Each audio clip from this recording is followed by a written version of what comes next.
Yeah. Hello, everyone. I'm Kaguyaniki. Hi, everybody. I'm Demerine. Yeah. And we have the honor to kick off today's event by running the best Final Fantasy I, totally not biased.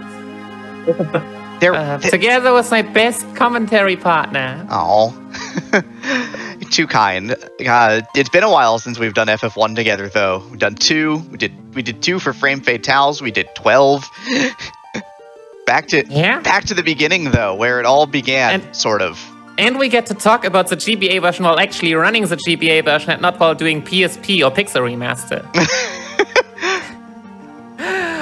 All right. I think with further ado, we can start. 3, 2, 1, go.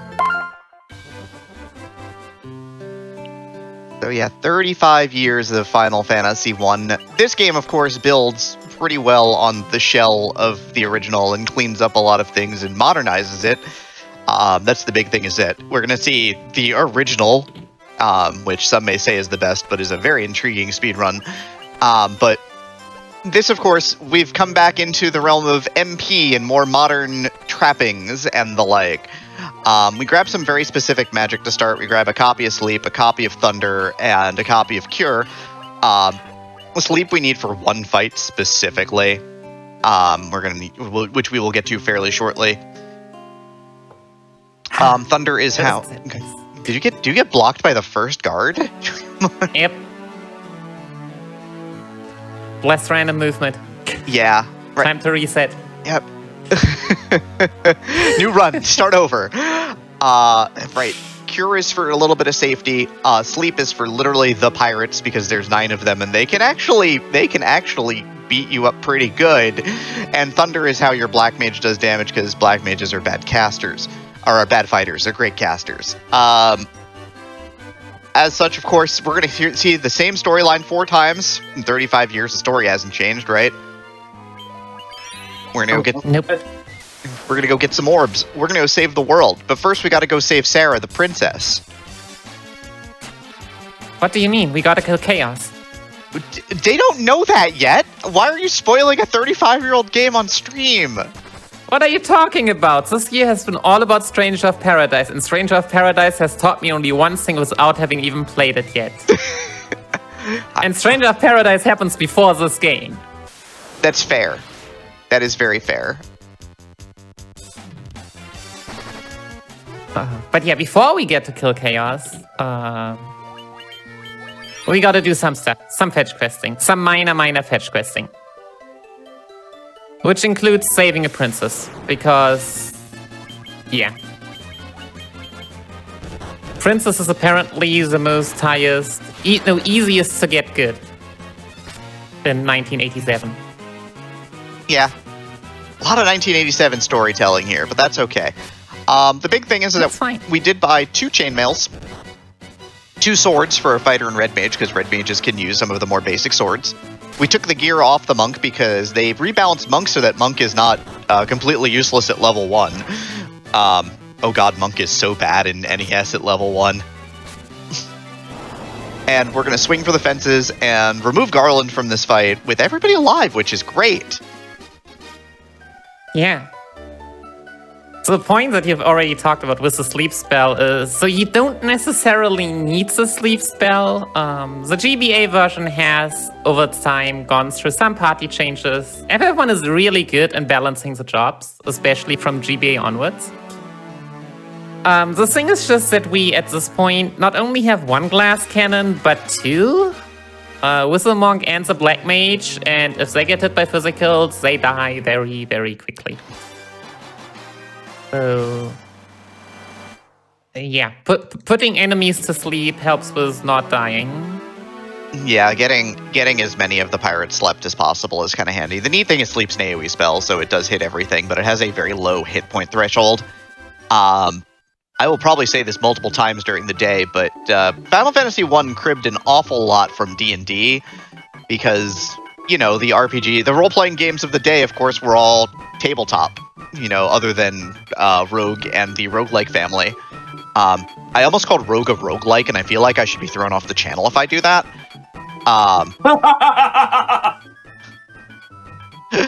It's not a roguelike, it is Rogue. It is the original Rogue. But Rogue is like as roguelike as you can get, I would say. Right, but yes, this is why all Japanese RPGs should be called Final Fantasy likes, except if you're in Japan where they'll call them Dragon Warrior likes. Actually, I'm sorry, they'll call them Dragon Quest likes, but still.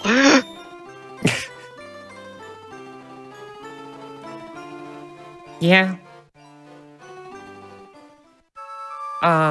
Yeah, like, I guess we haven't talked about it yet.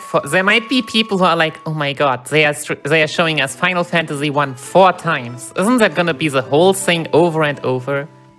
Don't worry, if you have made it to this point and actually are scared about that, don't worry. The runs are very different. I think we end up using 4 different party comps through the day as well, if my memory serves me right. For some things, we also use 4 different strats. It's great. So just while the story might be the same, the way we will handle it is vastly different. Just like the time the runs are taking is also vastly different. Which is really nice. Not many games have such a variety in strategies for all the various platforms.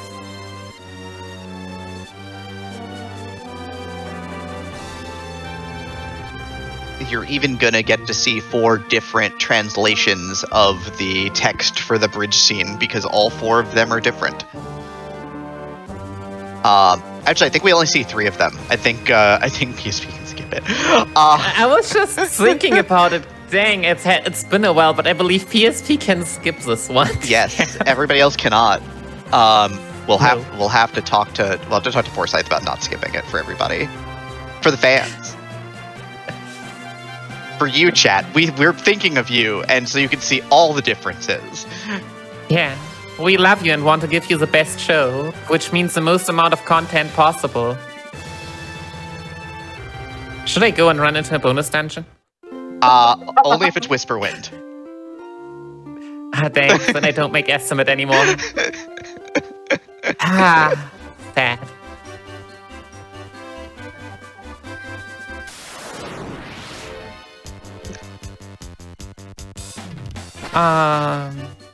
But yeah, another thing that this party comp was really nice with, so old routes also tried to reach level 2 to be level 3 for Garland. Yeah, Monk and Black Mage deal pretty nice damage to not need that. I will definitely still gladly take this Ogre to get level 3 for Pirates. Ogres are also worth... So I would probably take them still even if I was level 9 at this point, so... Ogres are worth good money too is the big thing, and so that's actually important as well, is that... money's a thing that we really care about in the early game of all of the runs. Experience, money, they're just the dream encounter. So Nikki, you know the answer to this one more than I do. We do have a question from chat, which is, what's a good way to get into speedrunning Final Fantasy I?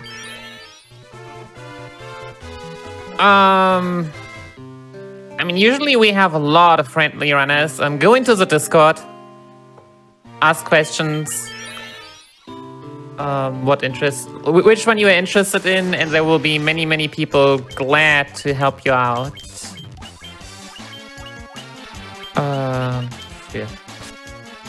Yeah. The big thing about getting the levels before this by and the by, of course, is that there is a hit system in the game where you have a hit multiplier.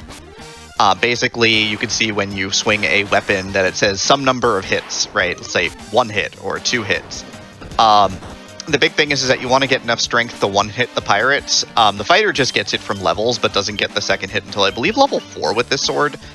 Yep. But the red mage actually gets a little faster because the red mage's base hit rate is slightly higher, but the red mage doesn't get enough strength to kill off of a single hit. The red mage gets a second hit though at level 3. Yes, so by getting to level 3, it's just very convenient for assuring that your red mage can one-shot. The other thing is that in the GBA version, PSP version, and the Pixel Remaster version, you will retarget your attacks if they are missed. The only one that doesn't is NES, which is, you know, the original and still the best. But you come over here and you show the pirates who's boss. It's you. And the pirates are like, here's a boat. And you know what we use a boat for? Alright, and now you have lots and lots of time for lots and lots of fun. We're going to use this boat to sail around the... Why are we playing a game? We are playing games now. Why would we not play games? Because saving the world is serious business. Why are we not saving the world right now? We are saving the world. Nope, we're sliding numbers in a number puzzle, Nikki. I can see this. Demi, please. This is the most serious business the GBA version has ever created. This is the reason I don't speedrun this version anymore. This is the reason. So we haven't completely gone into party composition anymore, but so we gotta kill Chaos, and Chaos is bad, and we do not have a white mage because white we mages need other healing resources. White mages are very bad at going fast. Apparently, they just don't hit very hard. So yeah, we're doing this a bunch of times. And we're trying to just beat the 30-second line there, because if you get the first place time, and as you finish runs of this, your first place time will get better and better. Nikki is timing it such that she does not push that timer very far, because we need 4 or 5 mega elixirs, which is the first place prize. Because we need to be able to heal in the chaos fight. This is your source of healing in the chaos fight. That was close. That was perfect, actually. Yeah. You need to have luck in the setup, and so this is the strat, going away from the white mage, where the skill, the amount of skill you need for this run has increased dramatically. Which is to state that you need to be... What am I doing? You're hopefully you're getting an emergency exit. No. We'll get a pity prize. What am I... Oh yeah, we're... Ew, an antidote. No one loves that. It's 50 gil saved. But yeah, it could have been better. It could have been a gold needle, but hey. Which was 500 gold saved.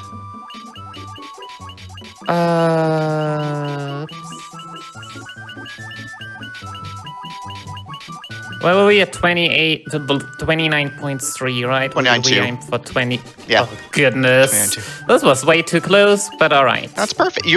This is the closest I've ever seen you cut it. Like... I also really don't want to cut it that close. I usually aim for like 0.3. Oops. I can see why you don't run this version. I used to run, when I ran this, I ran White Mage route, which does not require Mega Elixirs because... yeah, we'll go into that later. Right, you go, you promote your... Not right now. Right now I need to play this puzzle, and I'm already talking more than I ever expected me to talk. You don't need to talk. Focus. I'll handle the talking bit. That's how we usually do this. But yeah, we are at the point where the big thing is that if you get over 5 mega elixirs, you can sell one for money. They're worth like 2 grand. Yep. So we can use that to sort of fill out our monetary needs at this point in time. So yeah, by beating the record by just a hair every time, we eventually get to the point where we have a pile of mega elixirs. We're going to stay at the end to reload because we did gain a level and use up all our magic and a lot of our health on pirates here. Yeah. And we're going to do some shopping. Good old shopping. Yeah. We're going to convert one of those mega elixirs into dollars, or I guess Corneria dollars. It's gil, but it's gil. It's always been gil. And we're going to buy some black magic. We're going to buy a couple copies of Temper. Temper, which boosts up the attack power of the target, is the core of this run. We will cast it an awful lot on the monk through the run. The big reason that we're going to do that, of course, is that When you cast it upon the monk, it increases the damage more because of the very high hit rate, because your damage is multiplied by your hit rate. And we're going to grab 2 broadswords for our red mage and our fighter, because we are going to want them to do some physical damage through the earlier stretch of the game.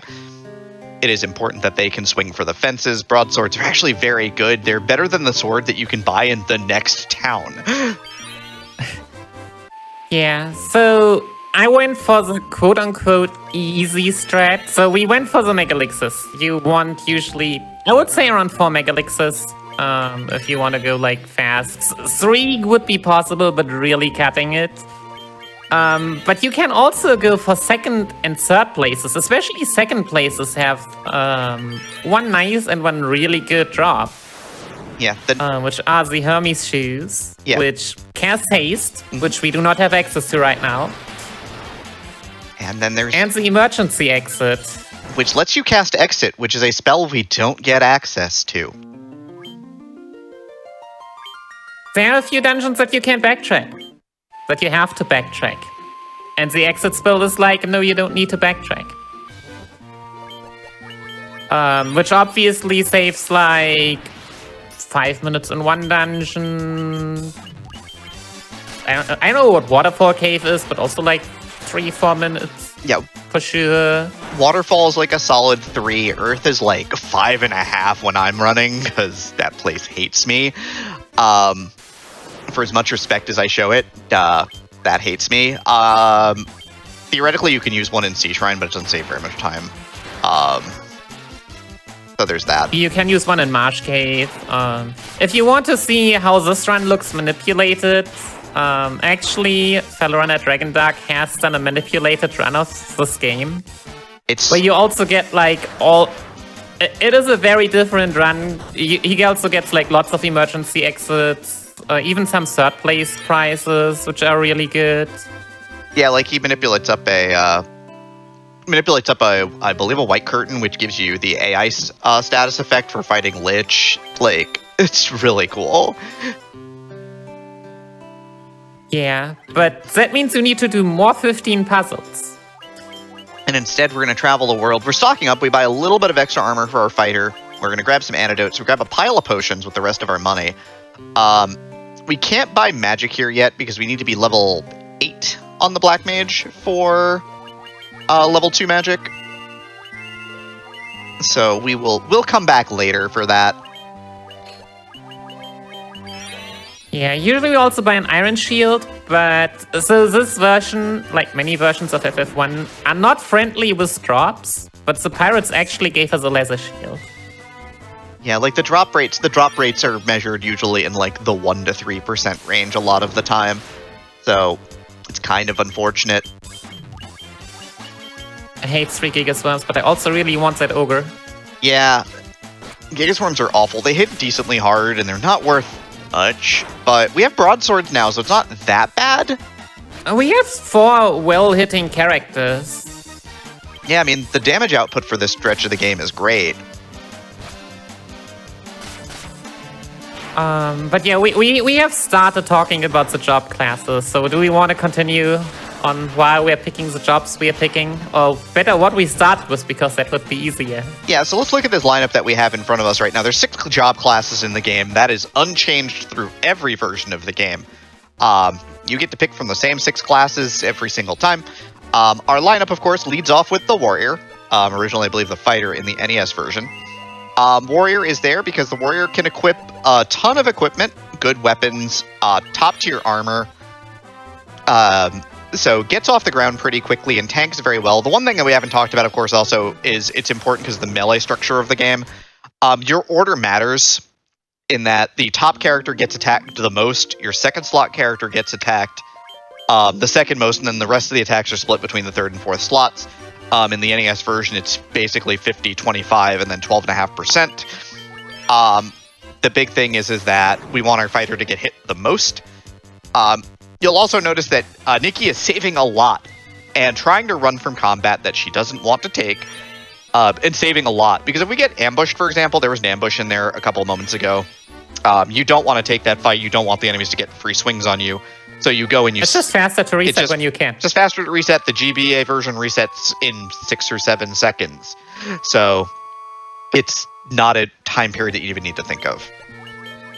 Yeah, but about the warrior, like the warrior is the one and only tank. Yep, it is. Every other class is far inferior when it comes to tanking. Like ninjas would be okay, but thieves are fragile. Definitely are super fragile. Thieves are probably the weakest class of all 12. The ninja is good though, so... Yeah, between promotes and non-promotes. So, the red mage is sort of the Jill of all trades, can learn some white magic and some black magic. Can't learn like a lot of the big level 7 and 8 spells. The spells have levels because, again, D&D, so there's levels and spell slots. But, you know, can learn a lot of the major important spells like the curative line, the basic cure line, so the single target cure line. Learns, you know, level 2 and level 3 attack magics. So a lot of the stuff that you need, plus can, like, equip a sword, which is actually kind of a big deal in the early game. And so does a lot of everything well, but nothing so well as that, like, it's a standout. But Red Mage gets to shine in this run, really. There is some experimentation with Fighter, Monk, Double Black Mage as well, but the Red Mage gives you a little bit of extra safety without really taking away a lot of what the Black Mage does in this run. Yeah, the chainmail, it can just also equip the chainmail early on, which is just great defense. Like, it takes a long time until the other classes could get something equivalent. Yeah, we do. Being the silver armlet. Yep, which is later, and they cost $4 grand a piece. They're not cheap either, especially at the stretch, the point of the game that we're in. Compared to the 1F6, was it even that much? Yeah, it's like nothing. Yeah, per chain. So, the monk is the backbone of this run, and also the backbone of the end game in Pixel Remaster. The monk gets scaling. The monk, depending on which version you're in, the monk is varying levels of bad to start. In the later versions, it's better, but in early versions, you know, it's bad. We're tempering the fighter here because the fighter with the sword actually can kill Pisco demons, and usually we'll have to reset to get 2 because, as you can see, they hit real hard even on the fighter with a ton of armor. But we cut them down. We're going to grab the Elf King's crown here, which is part of the storyline. But the monk gets scaling. The monk has double hits, which means that your buff spells are twice as effective. Your damage gets super out of control, and that's super, super important. Because we need to do a lot of damage in the end game to very high hit point bosses, and monk's the way to go. Black Mage is here because Black Magic casters are great. They are able to get the spells earlier. They get the highest MP pool, so nothing is ever really a problem. It's more of an issue in spell charge games where Black Mage's spell charges actually matter a ton. Hit point growth is all over the business. Black Mages, though, do the most damage with spells in games that are not NES. Because in later versions, they gave the intelligence stat a multiplier, where for every 10 intelligence you have, your spells do an additional multiplier worth of damage. This, of course, is very important because casting spells like Fire 2, you want them to really, or I guess Lightning 2 is usually what we're casting in the early game, but you really want them to stick and really hit hard.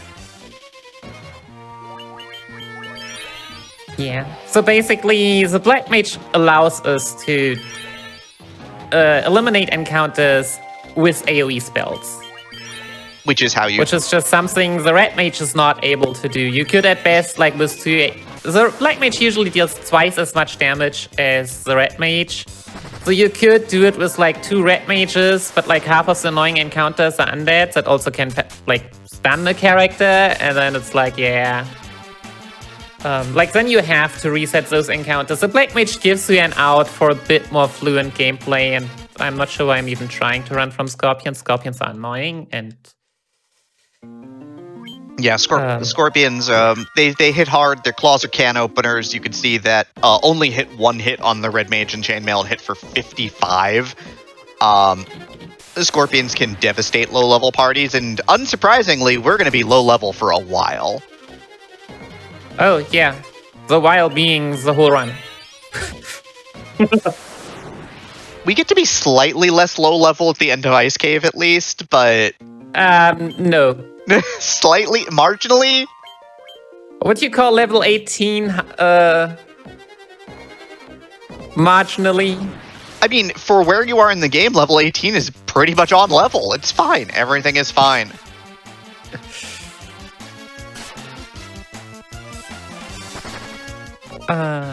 Yeah, finishing the classes though, yeah, we have the Thief. The Thief has more agility, which means more hits, but the Thief cannot really equip any armor and also not many weapons, which is like the main problem. Oh my goodness, what is this encounter? Yeah, the run chance on the Thief is higher though, but that's really all the Thief has got going for him. The promoted class at least can equip the Katana, which is the third best weapon in the game.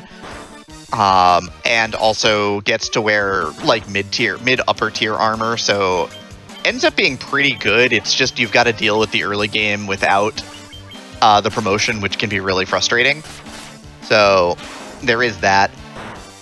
White Mage is on the bench because White Mage, while useful, White Mage of course gives you access to things like resurrection magic and group healing, both of which are very good.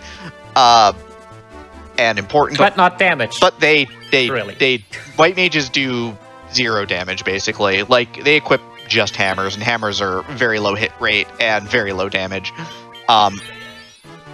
So the 4 White Mage run can be done in all of the versions. You can take 4 White Mages and succeed. It's a giant meme. You'll be here a while.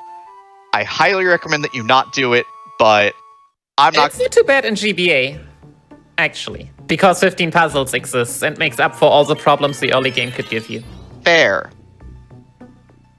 I'm not going to tell anybody how to live their lives, but hey. Here's the thing: is we take the crown to the King of the Elves, except he's really not the real King of the Elves. He's the fake King of the Elves, Astos, the Dark Elf. The design of Astos in Stranger Paradise, by the way, 10 out of 10.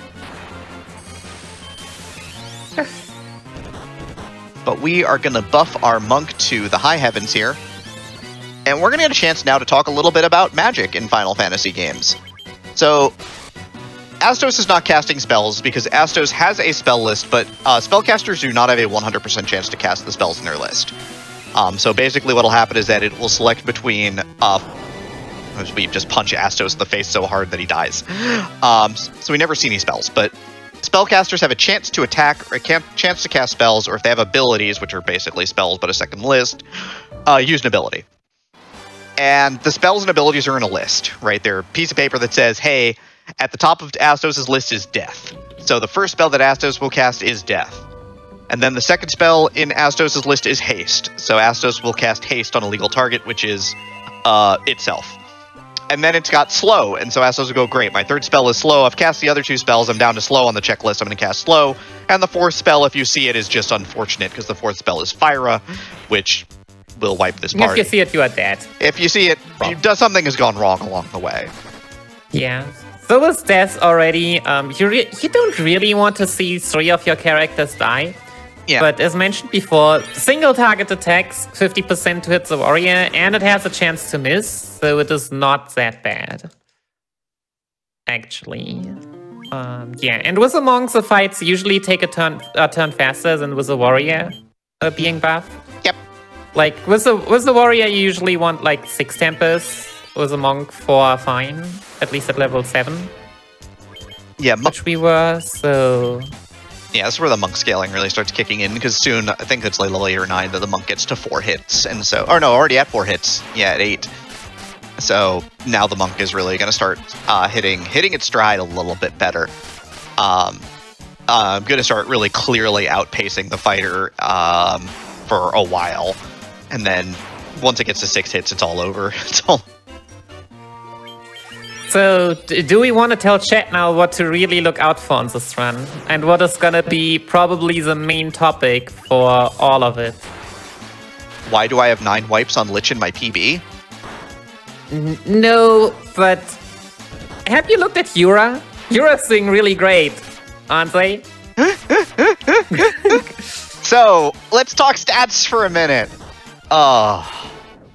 So, there is one stat that matters above all the others. It is visible on your screen every single fight. care about hit points. Those sweet, sweet hit points. So level ups grant you stats, right? It's a little clearer in, say, if you've played the Pixel Remaster version, where it very clearly tells you how much the stats are going up by. But the idea is that we've got hit point growth, we've got stat growth, right? Every class has a stat that grows every level, right? Fighter gets a hit point growth every level. Black Mage gets an intelligence growth every level. Monk gets vitality every level, so the hit points end up catching up at the end of the day. Because the amount of hit... I don't think it's every, but like every second. It's like, it's more frequent than not. Yeah, I think in the NES version it's every, but I guess in other versions it's a little bit different. Yeah, the NES version also gives you less levels, so that makes sense. Very true. You can level up more in this version. But we're going to grab level 2 magic here for the Black Mage, because Thundara is a great spell, Fire is good for crushing the undead under our heal, and we're going to leave. No need to stay here any longer. Thundara is how we clear up encounters on the sea, where most of the things are weak to lightning because we're on the water. But yeah, hit point growth is super important. We're assured a big hit point growth, I believe, once every 5 levels. Maybe there is a list on which levels for which class. I'm not going to go get the guide, but yeah, there is an entire list. I haven't found it in Discord last time I checked because I wanted to see how bad my 227 on Chaos were. I think it's on Game, and no one pinned it. It's like on GameFAQs or something, like going old school to Textlandia here. But yeah, the big thing is that you want to get lucky, right? There is no real way in a RTA run to kind of manipulate the growth of hit points. Like, theoretically, you could save before every encounter you're going to take, and if you don't get the hit point growth, you could reset if you're being really fussy, but why would you do that to yourself? And we want to be at certain hit point thresholds on our casters at certain points in the game so that they can survive certain key skills. Like, we want to be over, like, 145 hit points once we get to the bottom of Earth Cave, where we'll be, like, level 14 or so. I mean, it would be nice. The spell has a big range of damage. And especially seeing my HP values right now, I would definitely take it. But yeah, looking at the Red Mage, for example, so yeah, you have levels in which high HP level ups, which are, like, around 30, are confirmed. Mm-hmm. Which are, like, for the Red Mage, like, let's say 5, 12, and 16. I'm pretty sure about the second two. I'm not sure where exactly the first one is. It's roughly... All the others are, like, you could get a high HP level up on 30, or you could not, and then you get, like, 2 or 3. Yeah, it's... There's a formula for it, but it's, like, a 25% chance. But you get your vitality in hit points, with a small randomness in it, like plus or minus 1 or 2. This is also why Black Belt catches up, is because the vitality goes up so high that, you know, you're just getting 20 hit points a level anyway. But you have like a 25% chance of getting a high roll on a stat, and for hit points it's like add 20 to the number with a small randomness around the 20. But yeah, the difference ends up being 20 points a roll, basically. And so hitting enough rolls is really important in the runs in general. I think in all 4 of them it matters to a degree. So it's really annoying sometimes because RNG can just have you rolling up to Lich with 2 mages with 104 hit points each and tell you, oh, that's high. And tell you, hey. Sometimes they're not even having triple digits. Good luck. Great. Good luck and have fun, I guess. And then it's a nightmare. It's an utter nightmare, right? So... that was also one of the reasons I did not necessarily go for the emergency exit, because usually you would use it in a dungeon relatively soon. Yep. Which obviously would be faster, but you also usually are like then average level 12 and not 13. Mm-hmm. Which obviously we might just grind more. Yeah, there are looking at the current HP values, but yeah, the HP is something we'll have to look out for. Let's say until Lich 2. Yeah, there are, which is very close to the end. There are many grind options, thankfully, and we'll probably end up either choosing. There's a couple choices that we have, which is hope that we get a good encounter spread in Earth Cave, or, you know, like the very beginner route of this is like just go grind mummies till like 13, which is. That was a very old strat, yeah. You just now go to Astor's Castle back, because now we have the Master Key, the Mystic Key, that opens basically every door everywhere. Yep. Elves are apparently great thieves. And I'm not sure why they're giving us access to their own stuff, but we ain't questioning it. We just accept the gift. It sells for good money. But yeah, big giant stretch of fetch quest here in the early game. The key is the goal, and then we're also going to go get some nitro powder to blow up a canal to get access to the next portion of the game. Yeah, the Mystic Key gives you access to 5 different places. It is the armory in Elfland, the Corneria treasury here, where we're going to grab a saber to sell. We're going to grab this cottage, which is worth 1,000. The mithril knife sells for like 400. We're going to grab this tent because we want to have an extra tent. Iron armor we're actually going to put on in this version, and then we're going to grab the nitro powder, which is the key item. But yeah, a lot of this again is going to be converted into cash because we need it. But it's here, Elfland, Dwarf Cave. There's locked chests in Temple of Fiends that we never get in any version, but they're there on the right side. There's a couple of chests on the right side there. There is a locked door in Sea Shrine that blocks one item in the NES version, which is completely not worth it, but it makes the randomizer real interesting sometimes. Oh yeah, I was not supposed to sell those yet. That's fine. We have pretty good money. We can just stack up on lots of stuff. Everything's good. This route is very, very generous. Yeah, we open a lot of boxes. When it comes to money, because we just don't get much.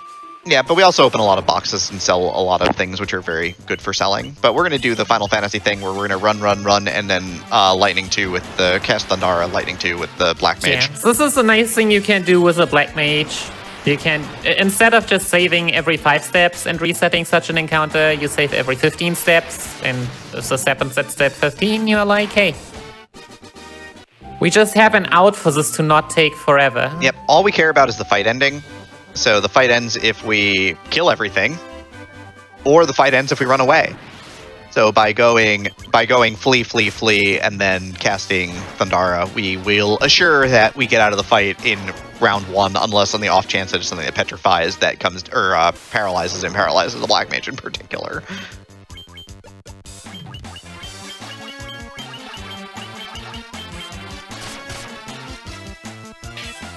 And so, Nikki, 35 years of Final Fantasy, huh? It's been 35 years. What's your favorite Final Fantasy memory? My favorite Final Fantasy memory... I mean, it's not even probably directly connected. I mean, what's directly connected? The first time I played I did Final Fantasy 1 to 13 speedrun back then, the weekend before 15 came out, on one weekend. I was like on... it was like 3 days, 11 hours of sleep. It was a wild ride with like cable to the controller broke, so all I had was like a 20 centimeter one to my PC. So you can imagine how to hold that in around like FF13. Yeah. Late game with some mismenuing. It was wild. It was amazing.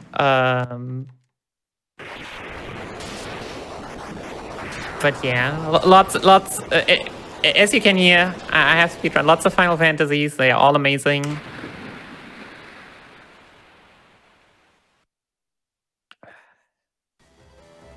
Yeah. This game also don't have a world record anymore, but I had 3 at some point. Good old times.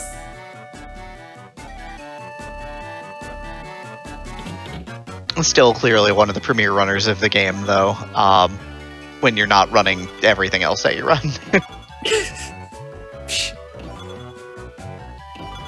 I have not found.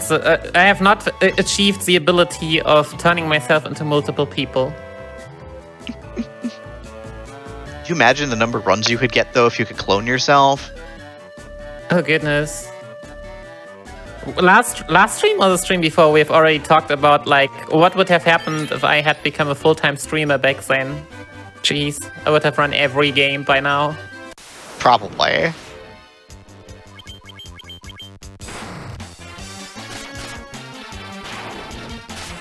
But, yeah, we got a little cutscene there where we brought the nitro powder to the dwarves because dwarves know how to use explosives, and Narek comes over and says, I'm gonna let you out of here, and so blows a hole in the earth there where it is 1 tile wide, conveniently enough. 1 tile wide, and then we're gonna wander over here to... 1 tile is all we need. 1 tile needs to be removed. I can remove 1 tile with a stick of dynamite. Let's do this thing. But we're gonna head on over here to Melmond. We're going to get rid of a couple things out of our inventory that we have equipped better pieces for. We're going to get a bit of a refund on one of our broadswords as well. We're sitting on 5k, which is enough for 1 silver armlet, which we're going to use to protect 1 spellcaster. Yeah, so the warrior and the red mage still have their armor. The warrior even got an upgrade. The monk has natural armor, so if you don't give any protection, any piece to the monk, just like not giving him a weapon, this is not good. He punches better than with weapons. Without armor, they also get a nice innate armor or innate defense. I mean, it isn't that incredible, but it is still pretty good and better than nothing. It's 1 point of armor per level, which if we were a higher level would be great, but you know, is basically right now the black belt is pretty much on par with the black mage, which not ideal, but we're doing all right. Yeah. Also, a neat thing in... I'm not sure if I took that out in later Final Fantasy versions. We'll have other Final Fantasies talk about that. But in the overworld, the terrain for encounters actually matters. For example, on these marsh tiles here, the ones right before the cave, you have a lower encounter rate than on the grass. Which this encounter just now does not prove, but hey.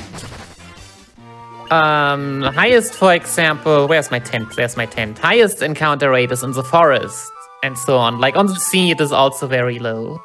So you might sometimes see me do seemingly weird movement, maybe even, or like sticking on one type of terrain on purpose for longer, and that's the reason. It feels like it's very it feels like it's very cribbed from Dragon Warrior, interestingly enough, which kind of has a similar-ish system. The idea, though, is that in Final Fantasy it uses versions other than NES, because I'm sure that when NES is being run, we'll talk about how NES encounters work and how Encounter Minute works in NES, because it's very important. But essentially what happens is that there is a rising probability of you getting an encounter every step. And so up to 32, I believe. Up to 30, yeah, 31, I think. 31 or 32. But it's, yeah. But the idea is that the probability rises a different amount based upon what type of tile you're on. And then every time you take a step, it checks and sees if you get an encounter. The big thing is that the encounter rate starts negative. It's actually a slight negative, so that I don't think you can get an encounter on back-to-back steps in GBA, if I remember correctly. That is the interesting thing. You can get back-to-back encounters. Really? But if you reload a save, you cannot get encounters for like the next 5 steps. Oh, okay. Got it. Which is also why resetting sometimes is better. Like if you save and get a encounter on the next step, you will get the next encounter later if you reset than if you actually get out of the fight normally. Yeah. Interesting. Also, bless all these Minotaurs that give lots of experience, but it doesn't help because Zero and Zog just apparently... I mean, you see, their HP does not grow even though we're gaining levels. They're trying their best. It's not very good. It's okay. It's okay. So the estimate has accounted for such possibilities. Yeah, Double Minotaur is like the premier encounter for leveling up in this area. Like, more than anything else, this is what you want to see. Yeah, you could maybe have, like, huge undead packs, which then the Black Mage nukes away. But besides that... Oh, ouch. Ow. Ow. Pilgig is a bit too powerful. They're too healthy as well. They don't die quickly enough, and as you can see, yeah, they are doing a lot of damage. Alright, and now for the ominous, the amazing, the no one likes us. Wow, What? 164. Neat. This is a very rare one. I would also take that one. I'm not sure how much experience they actually give. But yeah, floor 3, a very long floor with... So, one of the... a very interesting encounter when we are talking about strats that every version handles differently. There is an encounter here that actually gets handled differently by every version, which is a cockatrice. Yep. There's also the return of the Pisco Demons from where we fought them in... this is 3,400 gold, which we always grab in this version. But there's also the return of Pisco Demons, which were on the tile in Marsh Cave. Pisco Demons are the first unrunnable encounter in the game. The game does not tell you that.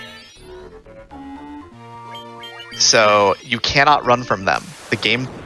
No tutorial, no pop-up, nothing tells you that you can't run, other than that you can't The fact that never a pop-up will appear. Right. The thing about unrunnable encounters is that you cannot be ambushed by them, and you cannot ambush them, so you can't get first strike and run away for free. But, yeah. And that's actually the other encounter that every version deals with a little bit differently.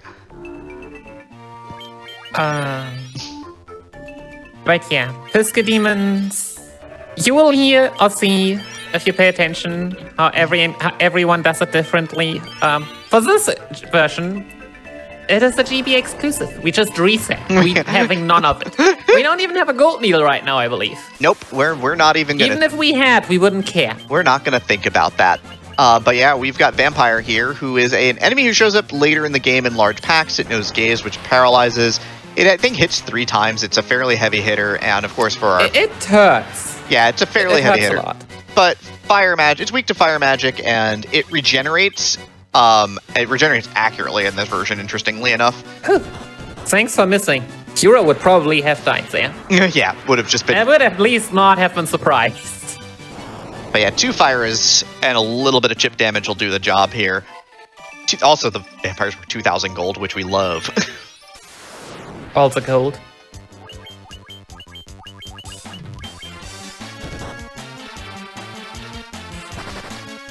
The other reason that we don't try to get an emergency X a lot of the time is that it's only a 1 in 6 chance of getting it. It's not guaranteed for a second place prize. But normally... Yeah, second place has lots of different drops, while first place always has Mega Elixir. Yep. So normally, if we had one, we would have used it after opening that box. Because we need to take the ruby out to take it to Sarda to go, hey, we defeated the evil of the earth, and then Sarda looks at you and goes, no, you didn't. And you're like, wait, what? He's like, you suck. And he's like, and you're like, wait, what? He's like, here, take this. You're gonna need it. And he gives you an item, which we'll meme about in a minute. There's a lot of jokes that go into that particular item. Most of them about it being an inanimate carbon rod, the most powerful item in the world. Yeah, but yeah, if you thought floor 3 was already long, think about the fact that we have to go through here basically 3 times. It's not fun. I mean, it's fun. I love the speedrun, but this part's... So 6 we're not even messing with that, because getting petrified is very bad. The chances to run away are low. We could one-shot them with a Black Mage. The Black Mage is not a fast character. The Black Mage is good at running away, ironically. But that's only because running away in this game, in Final Fantasy, is calculated a bit differently than you might expect. So the turn order is based on agility, but also it's more of a guideline. The randomness that gets added is pretty high. But for the calculating the chance if you can run away, the stats that matter are agility, luck, and intelligence. So the Black Mage having a ton of intelligence would in theory help a lot. But it is still not as surefire than just one-shotting everything and getting the experience. So yeah, and also you do also have a decent luck base on Black Mage, but it doesn't grow. Yeah, I mean, luck. In which game is luck not just a side stat that you cannot really efficiently raise anyways? I think you have to get to Final Fantasy X for the first Final Fantasy where you can actively raise your luck stat and do it. Yes, and it still hurts to do so. I tried, because both encounters you have to fight for those spheres are rough. They are not as free as you would hope them to be. They're post-game encounters, like... Really. This is why my casual playthrough ended at some point. My casual playthrough ended at Shinryu because, you know, Shinryu ruins all the Final Fantasy games. Too powerful. Kills you. Makes you sad. For those of you who don't know, Shinryu also exists in FF9 called Nova Dragon. Yep, and of course the original... Sometimes they translated it, sometimes they didn't. The original version, of course, Shinryu, of course, was from 5, where, you know, it's in a box in the dimensional rift. So, you know, you're going around, you're looting, and you get an encounter in a box, you're like, this is fine, I'm pretty powerful, and then you get tidal waved right off the map. Yeah. Super bosses do such things. But yeah, we're saving about every 10 steps here because, man... lower Earth Cave encounters are very bad. Like, floors 3 and 4 have very bad encounter groups that we don't want to fight a lot of them. Floor 1 is okay, mostly. 2, 3, 4 are bad. 5 is a lower encounter rate, actually. Yeah, 5 is... I've had a lot of runs on 5 where I just go from the stairs to Lich without thinking about it, which is great.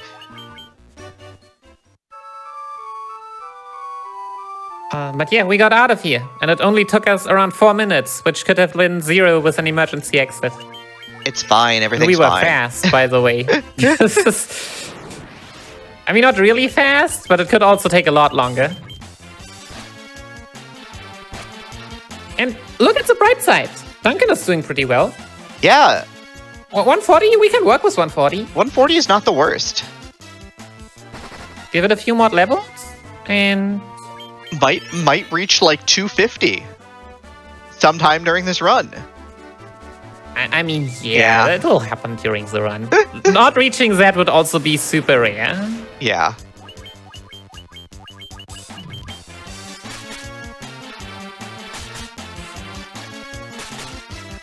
Yeah. They really love your fighter. But yeah, so these are low-level ghouls, but it's still a pack of 7, so experience is not too bad. Also, we just really don't want to play with them. I think being stun-locked, no one cares how weak they are. If you are stun-locked, you do not move. Yura got a big level up on hit points. Woo! Into triple digits we go, everybody. Shoutouts to level 12, always giving a high HP level up. Look, I'm trying to be excited here.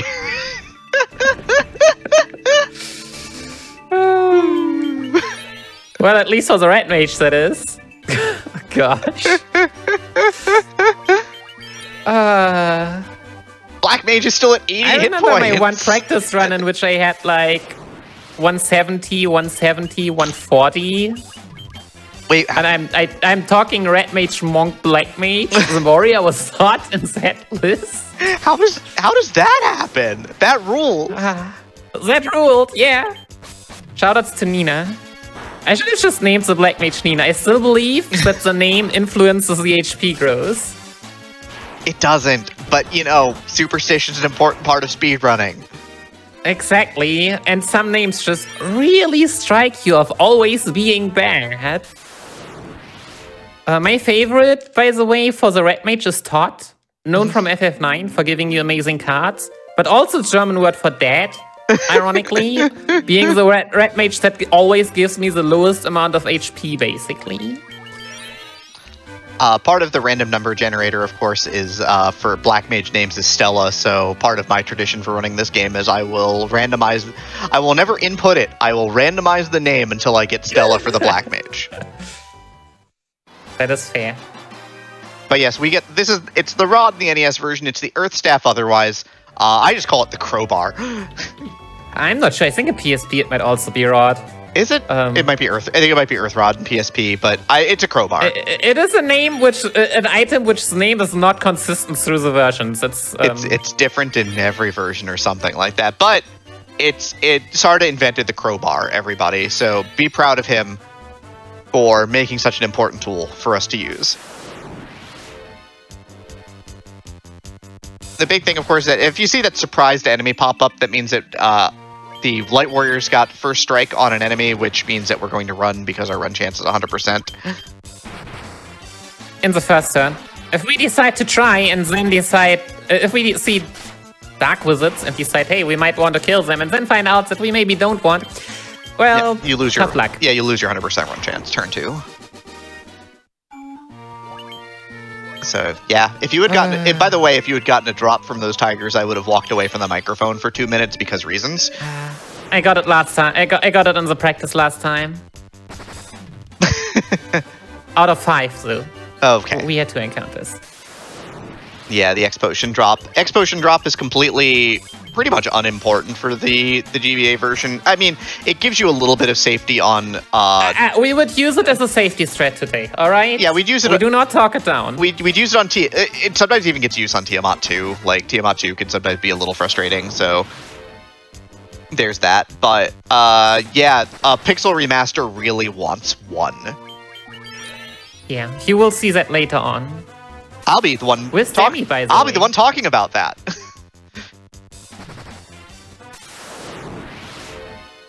See, back-to-back encounter. Wasn't that beautiful?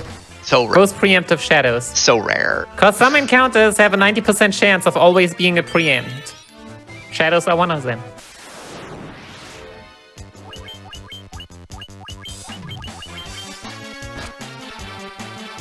But yeah, we're headed back. Yeah. We're headed back to Earth Cave though, where we're gonna go through to the bottom.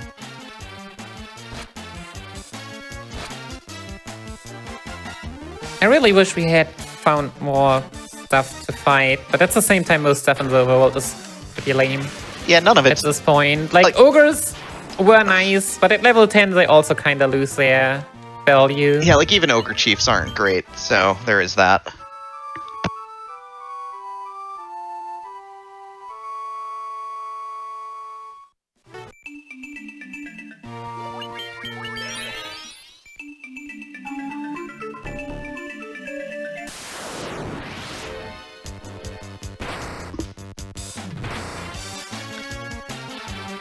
Yeah, and now we're heading back.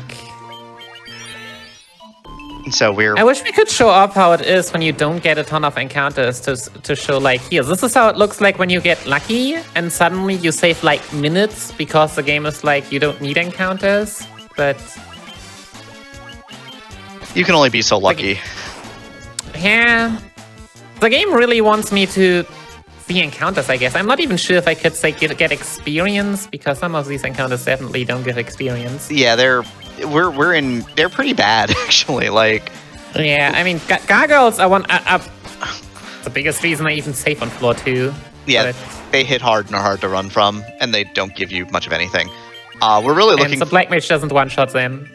We're really looking for consistently more Minotaurs. Troll packs are great. But they hit a little hard. Minotaurs are also in that little hits a little hard, but they die pretty fast, so we're happy about that. They also don't hit as hard as trolls can. True. Trolls are literal trolls. Trolls are good. They can be easy to run, they can be tough to run, they can deal low damage, they can deal really high damage. So they are okay, but yeah, they're also not so great. Yeah. Minotaurs are just nicer. Like other things. I really hope that we would see stuff for level 14, but I don't think we will reach 14 at this. Oh gosh. we might. Which will be great. We might reach 13, but like we have to be pretty liberal in what encounters we take at that point. Other things that are decently big are the larger mummy packs are AoEable, and they have sleep touch, which is much better than stun touch.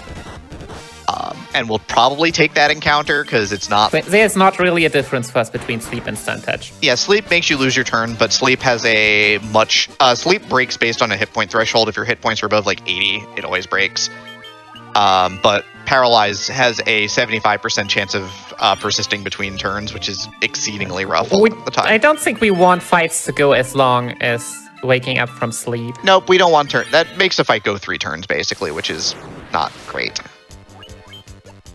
Yeah, talking about that, I really would have liked to run away. We kind of... Which we will. Mummies are easy to run away from. Yeah, that's the only advantage here. They hit decently hard. Which means if we want this experience, we cannot input runs. Because the Black Mage is also our slowest character. Yeah. On paper. Black Mage got a full hit point growth at level 13. We're at 110.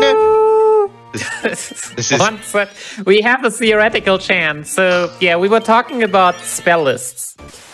Next boss coming up is Lich. Lich spell list starts with a neat little spell called Blizzara, which deals somewhere between 105 and 165, I would say. Yeah. It keens towards the middle a little bit, so you can usually count on it dealing a little closer, like 120, and it's unlikely that it's going to deal more than like 145, but yeah. Lich does what Lich wants to do. Yeah, after that we have, what is it even? Sleepra? Sleepra, Haste, and then Thundara? Then Thundara, yeah. Which you usually don't see anymore because of Lich is also using physicals relatively often. The funny thing is Lich casts Haste, but Lich only has 1 base hit, so it ends up doubling it to 2. Yeah, it is enough to, like, hurt a bit, but at the end, it is, like, way nicer than these AoE elemental spells. Black Mage didn't get paralyzed by the attack. Yes! Twice! Let's go! Didn't get paralyzed twice. These are the things that... What a hero. These are the things that runners of this game get excited about. Yeah. It's 4 Pisco Demons, we're definitely resetting. You see, encounters are usually like a decision you have to make, and making these decisions fast is part of becoming a good runner. And then there are encounters like Pisco Demons where you're like, it was nice. I know exactly what I want to do. There is nothing to think about.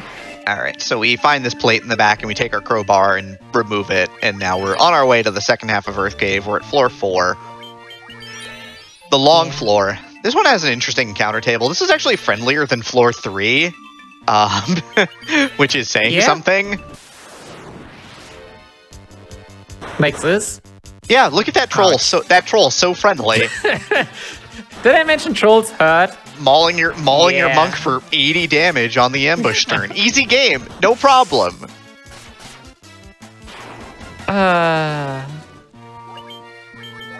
Such a friendly troll. This is why we buy a pile of extra potions. Because we're gonna go through them. We need all of them. Usually I use cures way too often and then I don't need all of them, but yeah, we are just glad to have them. Because they heal for 50 and not just for 30. Yeah, and we're you know, we're here. It's a marathon. It's a showcase run, so we're gonna take it easy. We're not gonna, you know, we're gonna make sure that we're slightly over-resourced where we can.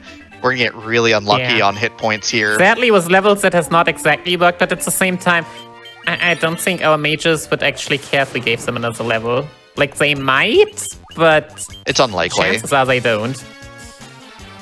While Duncan has reached 171, that's a safe haven. Above 170 is Tanks Blizzara. Yep. For sure. So that's at least something. I really want that, but this is probably gonna hurt. 93. Big numbers. Mm-hmm. Yeah. I really wanted that, but they really wanted a hug. They really wanted to hug our monk.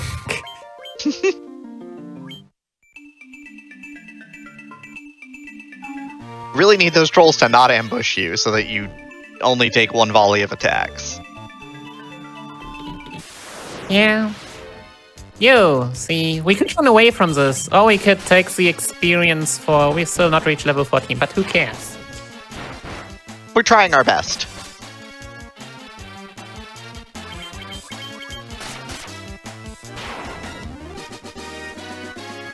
Well, never mind. That was... That was level 14. Black Mage is at 140! Alright. You're saying there's a chance! There was a chance! There was a chance! Alright, so... The dream is to not see Blizzara and just see physicals. We'll see how it goes.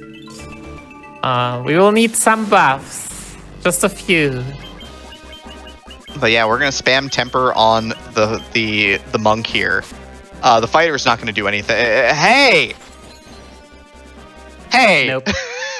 Nope. One. Yeah, if we had gotten Hermes sandals or Hermes shoes, I always forget. It's depending on the game. Yeah. We would be casting haste here. Yep. Right on this fight, because this is the second most dangerous fight in the GBA run. Yeah, your fighter on turn 1 would be dropping the shoes on the monk.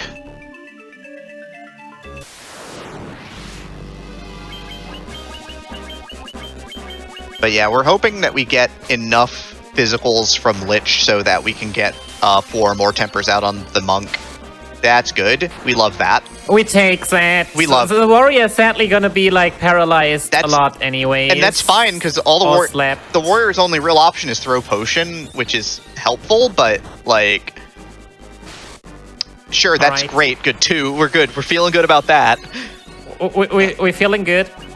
We're throwing potion. we're just now throwing potion because exactly because of that. Give us a potion. Now we cannot get one.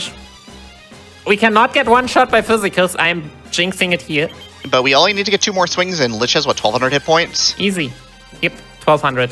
Yeah, so 2 more. So throw potion ends up coming in handy here. Easy, even that time. Second try.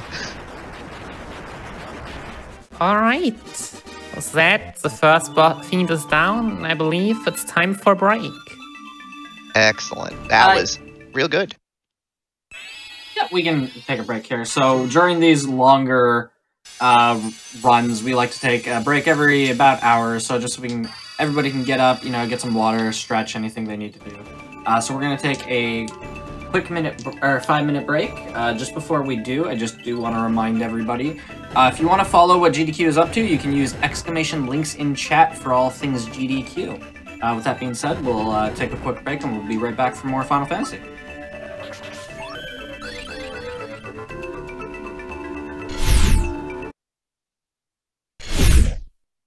Hello everybody and welcome back to the Games Done Quick Hotfix. This is our 35th anniversary celebration of the Final Fantasy game. We are in the middle of our GBA run, and I'll just hand it over to the runner and they can take it away again. Alright, we're back. So yeah, you got to see a small little cutscene. The GBA version actually got some nice bonus dungeons, which get unlocked after one of the fiends has been defeated. So we'll get to see 4 bonus dungeons being opened in total. With the first one being Earth's Gift. A very simple dungeon, but we do not need to go in there. They're very cool though, and if you're playing this casual, you should go into them. They're amazing.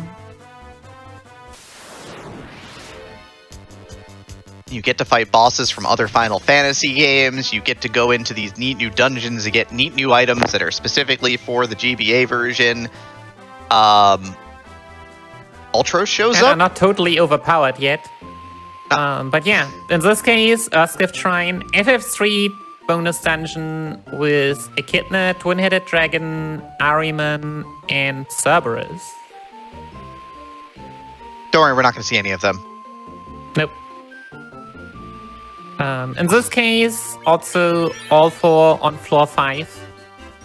Just kind of... That one drags a bit if you were to run all bosses, because you have to enter it 4 times. But yeah, the bonus dungeons all also have different amount of floors. So... Yep. But lots of new enemies. In general, a very cool addition. Of course, in the actual main game, which we are right now, as a recap, we finished off Lich and actually saved the people around Melmond, who now have to go through the process of reconstructing their city. They don't do it immediately because, you know, it takes time.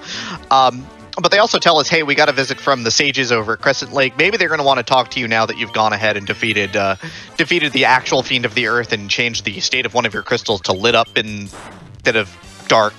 So, you know, hey, maybe go talk to them. I'm sure that they'll give you some insight on what to do with your lives at this point. Yeah. We could have gotten here also earlier. Like, nothing would have stopped us. As this game is not made in the 21st century, but in the 20s, so we did not need to, like, accept quests before we were able to get those key items. But, yeah. Well, accepting the fact that the sages won't give you anything until you've actually defeated Lich. Yeah. You can... At least we didn't need to talk to them beforehand, so that they tell us that, hey, defeat Lich. Also true. But we're going to grab a pile of high potions. We're going to grab the most important item in the Final Fantasy speedruns, unless you're running NES. I'm so sorry, NES speedrunners. We're going to buy Ethers. Ethers let us reload our spells. They give us MP back. This, of course, is exceedingly important. We're also going to grab some of the accessory slot upgrades, so Shield and Gauntlet for the fighter, costing us an initial $4 grand. But we were pretty flush with cash after Earth Cave. We had really good money. Yeah. Like, I was buying a bit, like, not all at once in the item shop, because in practice, I did not have money to buy all of it. But yeah, this time... And then I would just buy some less items, but we had good money to just go ahead and... Yeah, we were like... buy it all. We're like flush with cash, which is a rare treat in Final Fantasy speedrunning. So the sages... I guess we did fight a bit more, reaching level 14. But the sages basically tell us, hey, you should go to the volcano. The Fiend of Fire is there. She's wreaking havoc and may cause the volcano to erupt you. You should go and save us. And so you know what we're going to do? Literally everything else we can do first. I'm sure they can handle to wait another hour. They'll be fine. Everything will be fine. They made us wait also for like half an hour until we got that second canoe. If they had given us that canoe before defeating Lich, we would have defeated Marilys faster. Just saying.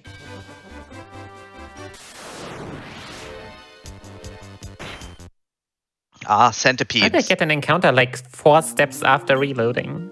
Please, game. I think it's because your first step is still in forest. Yeah, your first couple steps are still in forest. It was 5. Yeah. Yeah, but that shouldn't matter. Fair. Yeah, this area is not friendly with its random encounters. This area is rough. See our friendly scorpions again. They're still annoying. Yeah, a lot of any enemy that you... The thing about Final Fantasy that's neat is that when you think about the wildlife of the game, right? If it's a thing that you've seen in a book that says that it is either poisonous or venomous, which are 2 different things, by the way, it is likely to be poisonous in this game, and when they attack you, apply the poison status. Right, scorpion's venomous, so you get the poison status. Snakes, also venomous. Some of them are poisonous as well. Scorpions, also most of them. Yep.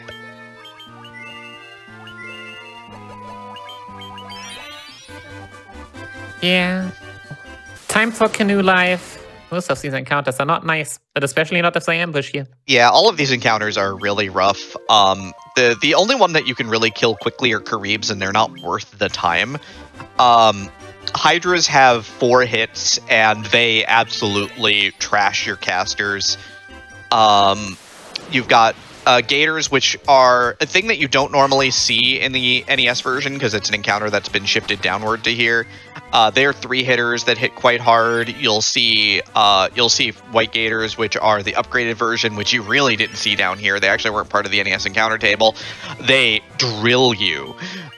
They will one-shot through the bottom 3 characters. Usually I was gonna say seeing few enemies here would be nice, and then we got those single Neochu, and we are not leveled enough to actually deal damage to Neochu. And Neochu is tanky because, yeah, it is quite a high-level enemy. Yep. Once we get off the water, we're pretty safe, thankfully. But we're going to Ice Cave because we also heard rumors that there was an item in here that we really, really want.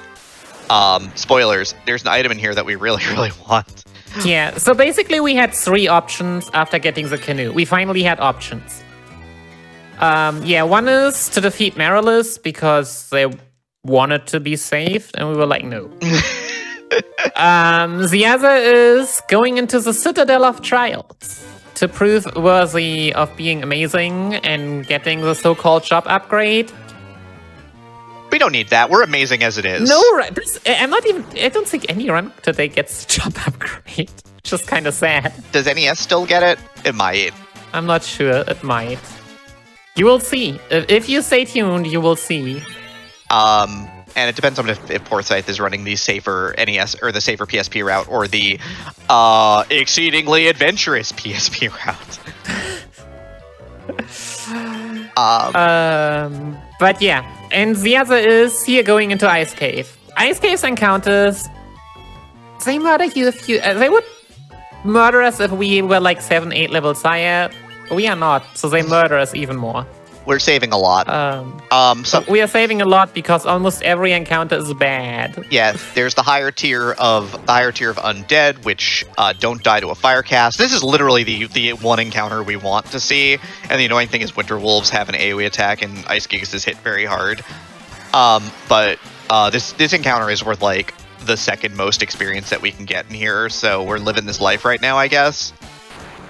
Also, I got a spoiler in chat that apparently the NES version does get the job upgrade. Does it? Heck yeah, let's go job upgrade. Thank you, chat. But yeah, we're here. From a source that I can trust. The person who's running it. The person who's correct.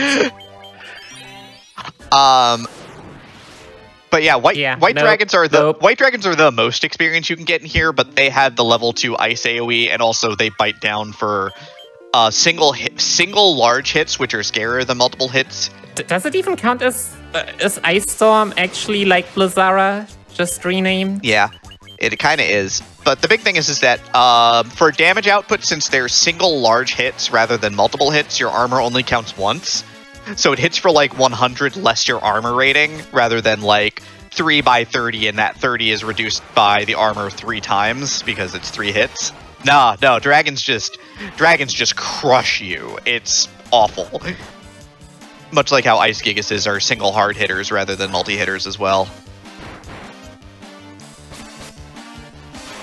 Yeah, also, part of the unrunnable... I'm not even sure where those get their box flags from, but yeah, you cannot run from them. Black Mage is at 163, got a full growth again! Yay! Yeah, the Black Mage is not doing the absolute worst. Like, the Black Mage is supposed to have less max HP than the Red Mage, but it never has does. More for me. It never has for me. It does, but it is more consistent, I feel like. But yeah, we're going to run back here and grab a sword upgrade for a fighter. Flame Sword is a step in the right direction here. This is an encounter tile, so this is a required encounter spot. These are the kind of the tier 2 undead here. So Spectres are hard hitters rather than multi-hitters, which is kind of nice. The zombie-type enemies generally hit 3 times, and so therefore are actually scarier because they have 3 chances to apply the status. It was so obvious that after everyone attacked, the monk is able to run away instead giving us a juicy Yeah, experience. that encounters a lot of experience. But yeah, I mean, you don't know that beforehand, and... we're playing for the one... You can't risk it. We're playing for the one-turn encounter, not for anything else. We're being as safe as possible. I'm not even playing around with them. No, double white dragons is very bad. Probably one-shotting your red mage at this point. Or at least... There was one fun fact, though, about white dragons. Let's see if you remember. Which element are white dragons weak to? Oh, white dragons are weak to lightning. Correct. Woo! Got there. They are not weak to fire, ironically, even though they are ice dragons. Does it help us? No, not at all. Not in this run. No, because we're not casting spells on them, we're resetting. We do not dare simply dying from max HP that we might not even have. to double Ice Storm and then not killing them. We ironically, you could. Those are, I think, the only dragons we have that you can run away from. I'm not sure about red dragons right now, but I think they are the only one in the main game. Yeah. But yeah, that also doesn't help you. It's not like the run chance is good. So, it's only there. So Ice Cave is another sort of interesting double loop dungeon where we're going to come down here, and when we jump in this hole, it's going to take us back to that room with the 3 chests in it, but it's going to take us to the inside of that room.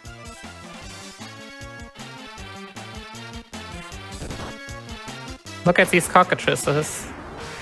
Look at these birds. Yeah. Look So at these birds, aren't they magic neat? and status defense, I'm not sure if it is the same, but increases basically only by leveling up. There is no armor, really. Also, I need to heal because Ira needs some more HP. So yeah, we've reached the reward for this area, which is the floater stone, which is hiding behind this evil eye tile. We can come back and forth onto this tile and step on it multiple times and grind this fight because the experience we get from it is very good. And here's why I needed to heal. Yeah, because Evil Eye knows Thundara. But yeah, let's grab the rock. The Levistone in this version. It was the floater originally, but yeah. Yeah, we got a bit more character space, so the names for items have been a bit extended. Yeah, been made a bit more what they probably wanted it to be.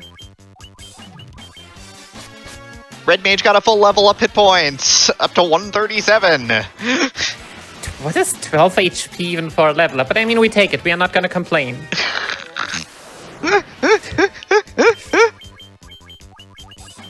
This is terrible, but we're living this life right now. We're living this life. I believe. Nothing can ever go wrong. Oh, did I again forget? Yeah, I again forgot. Well, I mean, it didn't really matter, but... we got a flame sword and an ice shield. Which should be on the fighter, or on the warrior, and then that means that the worm killer gets handed down to the red mage, because... And we deal a bit more damage.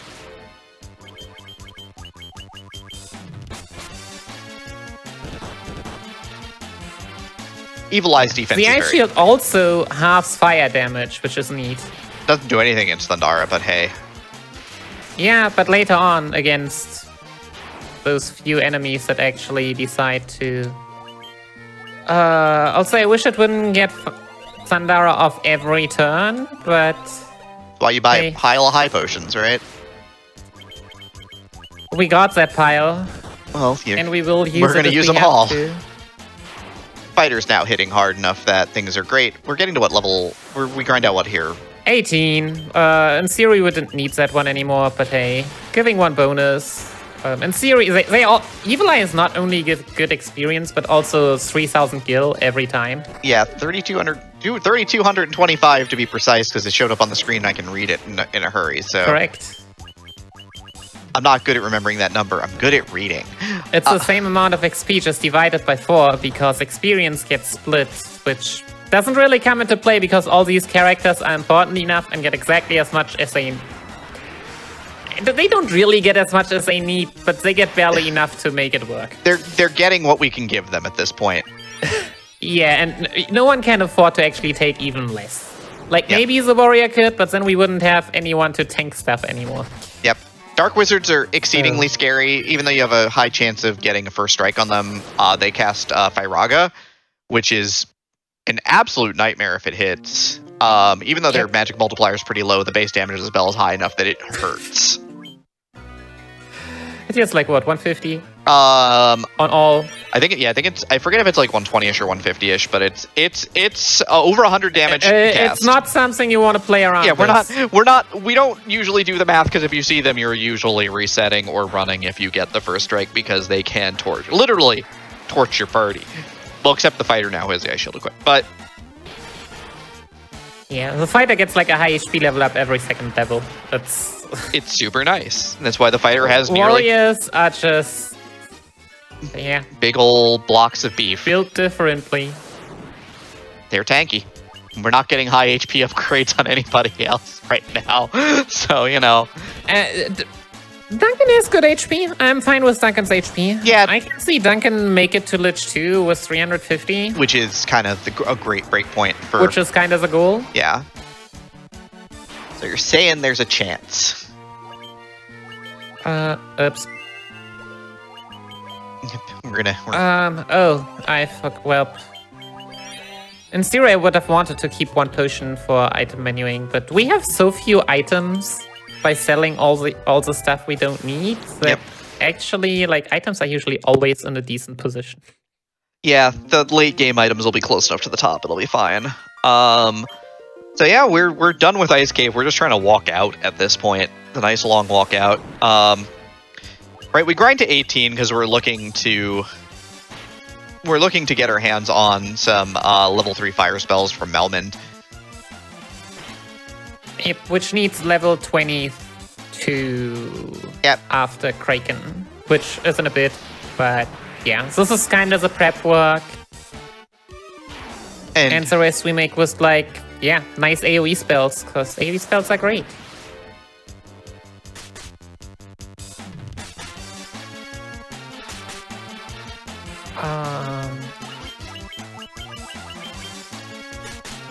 Also seeing that question in chat. We are sadly not. We are not running all versions of Final Fantasy VIII. They are, at least to my knowledge. I mean, in series there's also iOS, I believe. There's but no one ever runs that. But in series there are, at least which have been run, three platforms that are not being shown today. Right, PS1 is probably the big one. Yeah, the most known one. There is WonderSwan Color. So WonderSwan Color is the Japanese-only handheld console. And then there is MSX, which I don't even know what it stands for. Where's Tina when we need her? I'm waiting for the person that has run it in chat to tell me more about it. But if in doubt, the person will be running the NES version. So if you're interested, just in the run right after this, ask in chat. Shane will be able to tell you everything about the MSX version. The meaning of the acronym MSX remains a matter of debate. From Wikipedia. Grand. Fantastic. Right. So at this point, we're sailing down. We're sailing past Crescent Lake. We're not going back. We're taking our floater to the desert so that we can go and get our airship. And while we're raising the airship, Nikki, I have to ask you the most important question of all, because I've been saving this one for a cutscene. Oh. What's your favorite Final Fantasy game? Which one is best? Oh, a good one. Yeah, no, my serious answer is, if you have a favorite Final Fantasy, you haven't played enough. They are all amazing in their unique ways. None of them is perfect, because they are just also polarizing in what they do. But they are...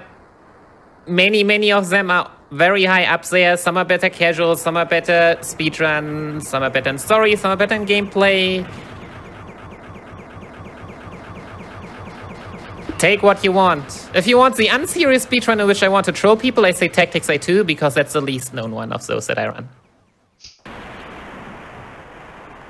But that is the unserious answer. I mean, I'd put A2 above A, I think. Oh, yeah. Been so long since. Same. No, I mean, it is good. I'm also more or less the only runner of it, but... A2 is better than A until you get to the not antlion fight. Don't worry. The speedrun has, after lots of work, found a way to cheese the antlion fight. Less speedrunners, I mean me, that accidentally found that thread and made the speedrun actually a thing because it would have been painful otherwise. You're a speedrunner. But yeah, we're going to pop back into Elfland here. We're going to do some restocking. We grab level 2. We'll grab Sweet Magic for the Red Mage just so we have it. It's handy to have. We're going to go in here and we're going to grab the most important spell in the game. Not Blizzara. That's right, it's Haste. What haste does is haste just doubles your hit rate. So if your monk is at 8 hits, if you cast haste on your monk, it's now at 16. Bi-Citadel Trials we're not going to today, at all. At least not in this run. But it gets you to 16 hits, and that just goes up to a maximum, I believe, of 32. And it's actually higher. I have tried to really buff my monk last time. We got to like 8,000 damage on the one attack. We're at like 44 or so, but since we first temper in Zendu hits, I'm not even sure what the maximum is. But fair enough. Like, so the heaven is the end for the monk. The monk is just OP. Monk can get very, very big, is what we're saying here at the end in the end game.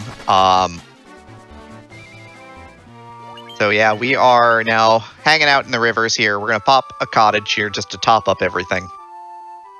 We're on our way to Waterfall Cave. Waterfall Cave has a robot who is sad, and we love sad robot.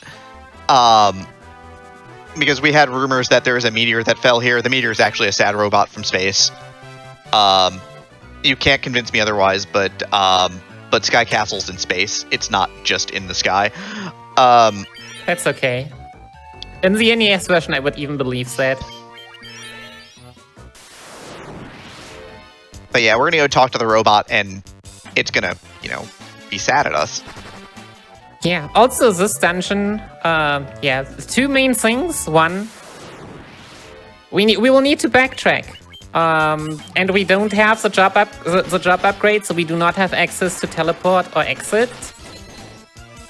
And second, thanks to us having the Black Mage and access to Blizzara, we can basically one-shot we can one-shot everything. I think we still or run. We still except for maybe the Green Dragon. Well, I think Pyrolist is the one, but yeah.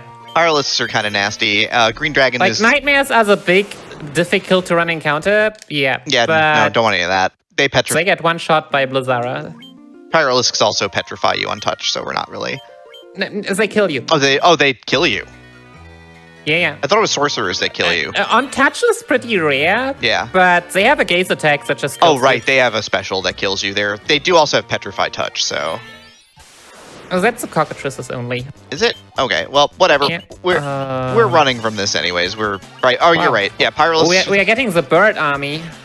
Yeah, no mummies at all. We really want to see. See the greater mummies. We really want to see the blue mummies in this encounter because. Not really, honestly. We can. It's a bit awkward. Yeah, you can. Yeah, you can. I thought you want. I was like, yeah. I don't think we want. We grab the wizard staff. I'm fine with not getting it. But we grab all these items because the wizard staff and defender are worth big piles of money. We can't actually equip the defender because we don't get the class upgrade. And the robot's like, here is my core. It will give you access to the sky, and it gives us the warp cube from its core. And we're sad. It deactivates. And we're gonna save the best for last. There's a ribbon here. The ribbon does one thing in particular. It gives you protection from all elements.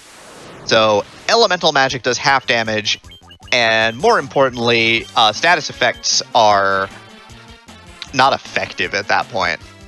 So almost for the most part, except for a couple of exceptions, but we're not too worried about those. But the big thing is instant death magic won't kill you.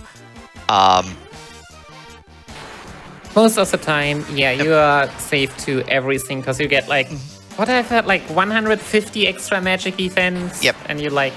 Yep, and it's also resistant. Get resistances. You half elemental damage of water, fire, ice. We got a gold needle drop. Yay! Drops are great in this version because they are so rare that you basically never see them.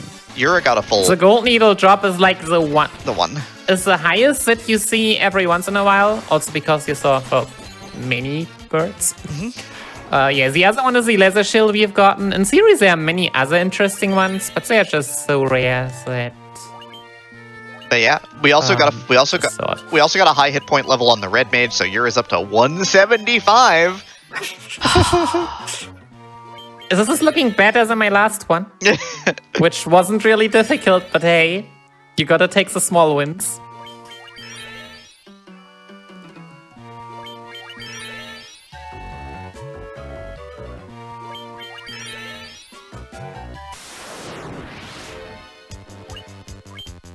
No, I want that experience simply because I can. I'm here for the experience points. Yeah, so yeah, as I said, we need level 22. There were... Actually, my PB still has 2 red mages. The main difference of 2 red mages is you fight more evil eyes and you basically reset almost everything here and everything in Sunken Shrine. Yep. Which might be faster, but as I said, it's... exceedingly unsafe. I mean, PSX tops it even more with the resets. Like, if you were to...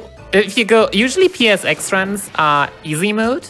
Yeah. If you were to run normal mode, you wouldn't even... Like, honestly, you wouldn't even look at which encounter you get.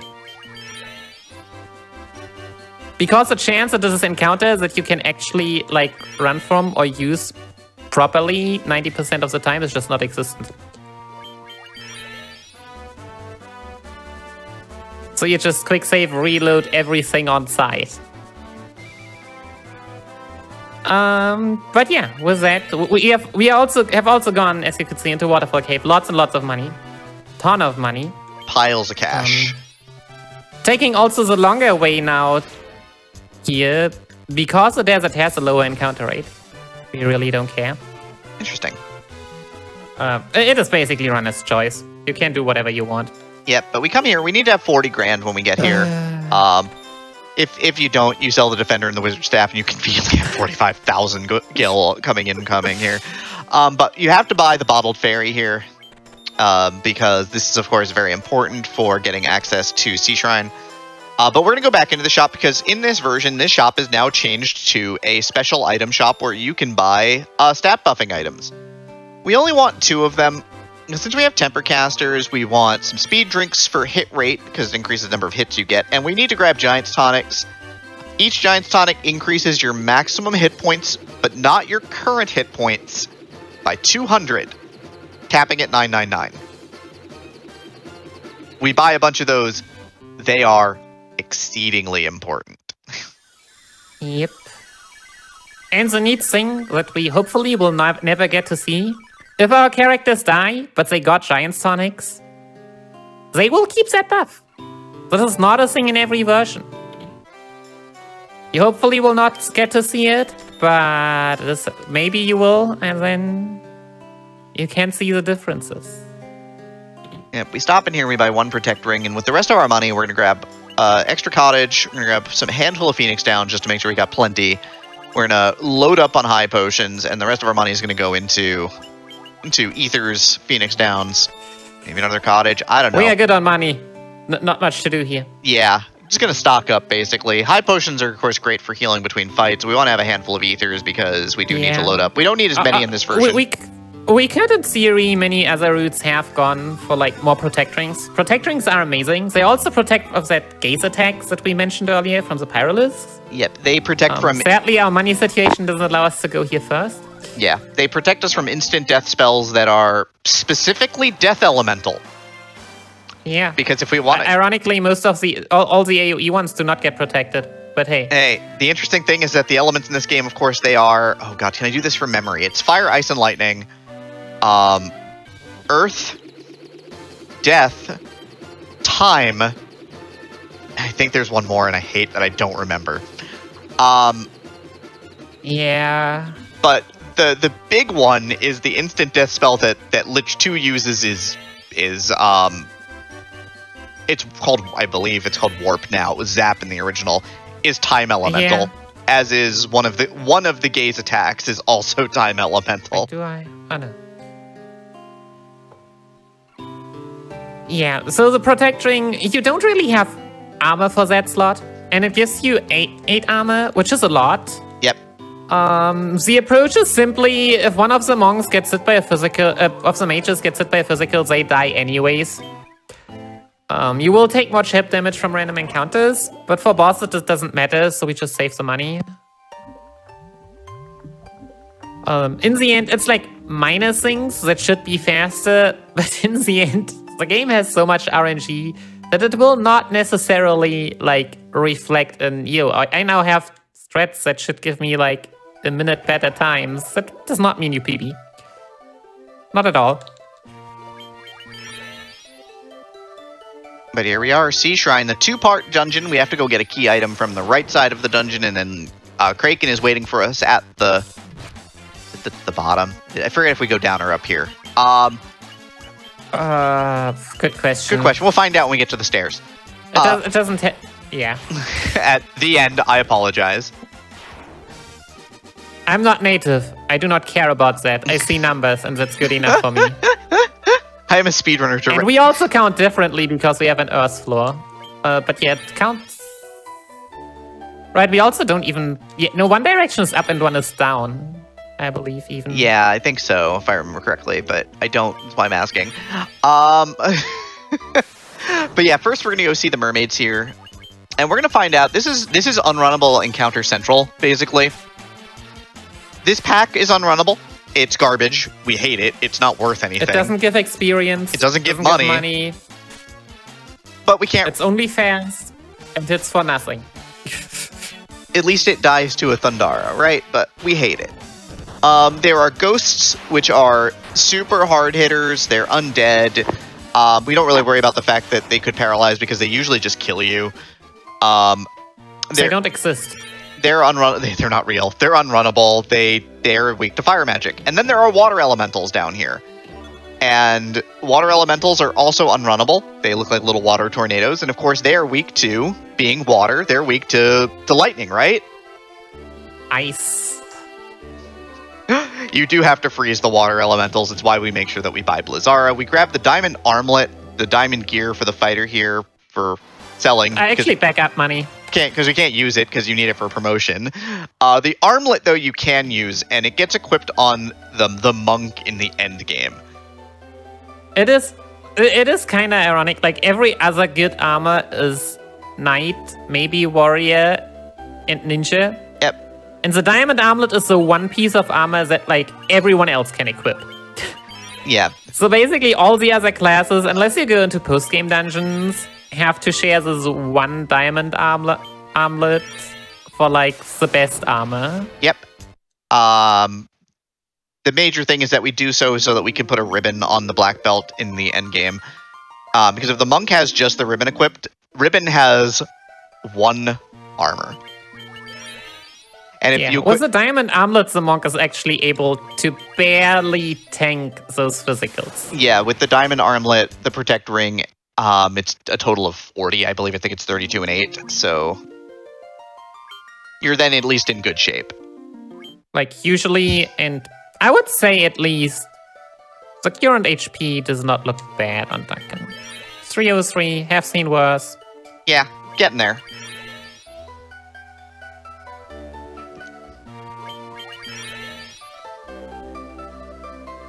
Oh, right. Duncan Shrine goes up and then down.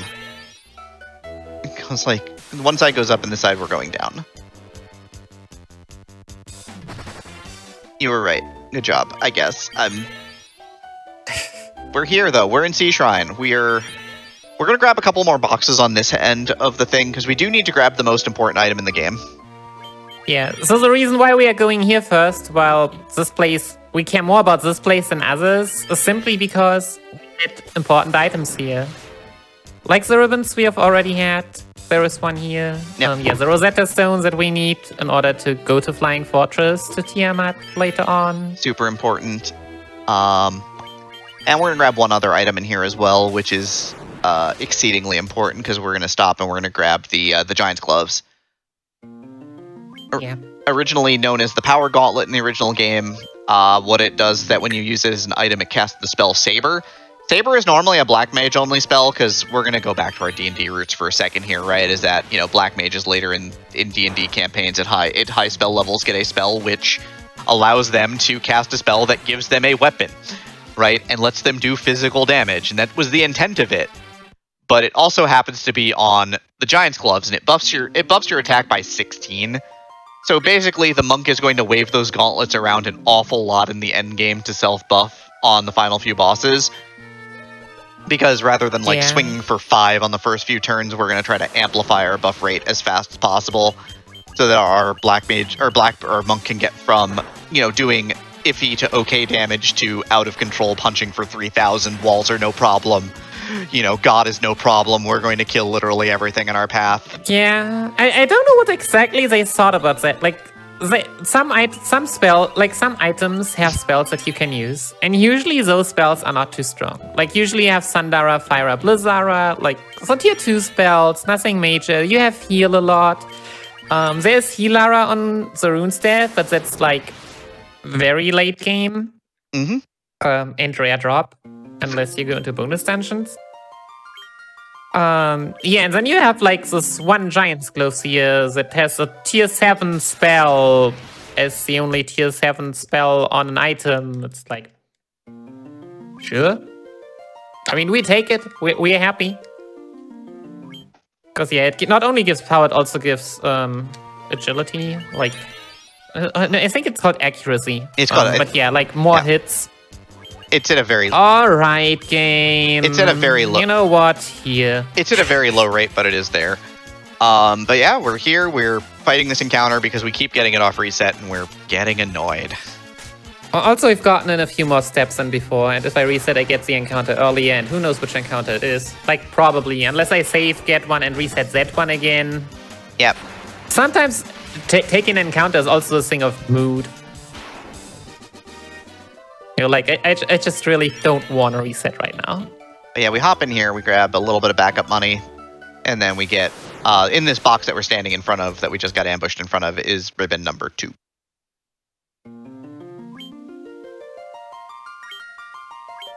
We're being a little bit careful because we're actually stepping around this tile just north of that that lower chest that we open, because that is an encounter tile.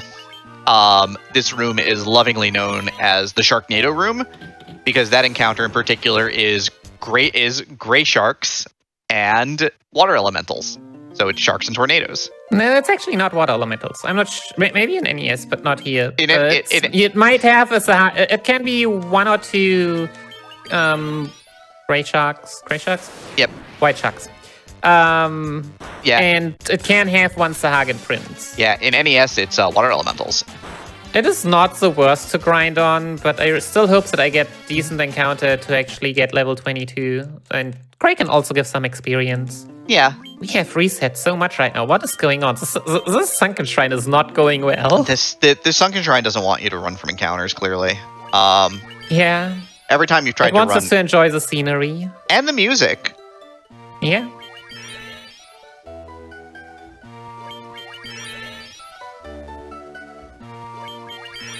But yeah, here we are at the final floor. We're getting ambushed. This is a fantastic... This is a nice one. This is a fantastic experience encounter. Deep Eyes are annoyingly evasive. White Sharks are fairly healthy, so it's not the greatest encounter in the world, but the amount... Oh, this is good. The amount of resources you get from it for the effort that you put into it is pretty great. The problem is that I've played so many different versions of Final Fantasy that my knowledge of all of them sort of blurs together. Yeah, you have to kind of like whenever you start a different one, you have to like get in the groove of exactly that version again. Like also with like resetting, taking encounters, also decision making. Like every version is just differently. I should probably not reset seeing the Sundara now, but it's also is annoying seeing a character die. Yeah, you would add to menu for the res on your other. Yeah, the character who most needs the experience. It would only have been okay because the Sundara just went off, but in theory there were also 4 more Sea Scorpions waiting to get their attack off. Yeah. For lots of damage, so yeah. The worst retranslation choice in the Final Fantasy series right there in terms of Sea Scorpions. Why they did that, I don't know. I hate it. In the original, they were lobsters.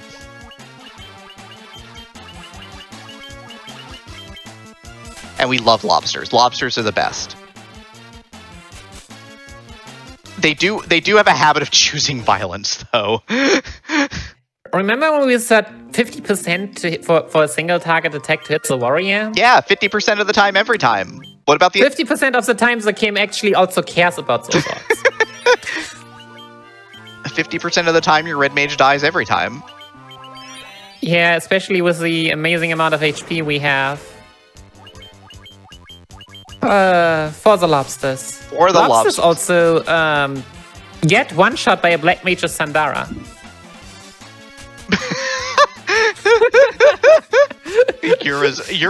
Sea snakes do not, but yeah, by Yura, it's nice. I don't care this time. Yura's no good, very bad day.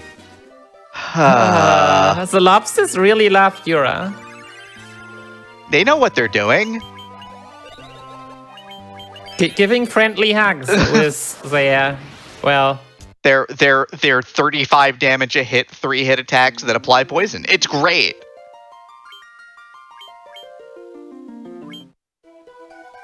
I can't hug you without hurting you. Lobsters are out for the thing that they're out for the most, which is they're here for blood, usually.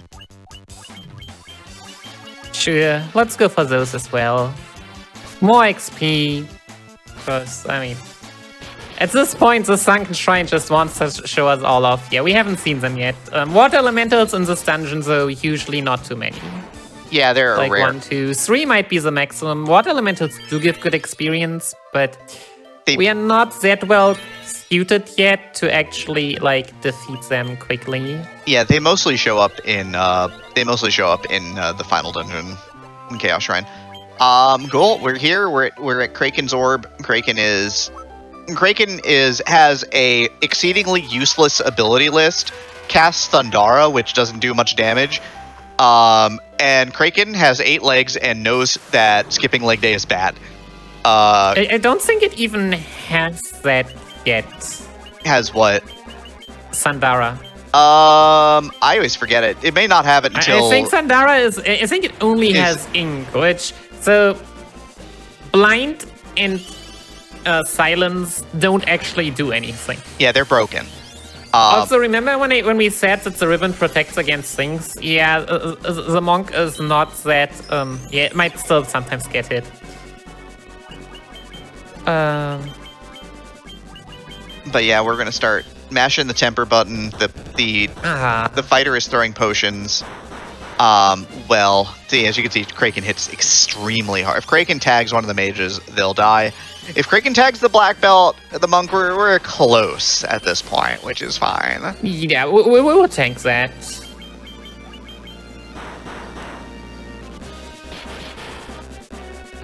Pretty easy, actually. Unless we get crit, then yeah. Yeah, black belt took a hit and then sent back. Just shifted back for 2200. The scaling is just incredible. Yeah, the damage multiplication. From 500, 1 round of buffs, 2200. Just flex on him.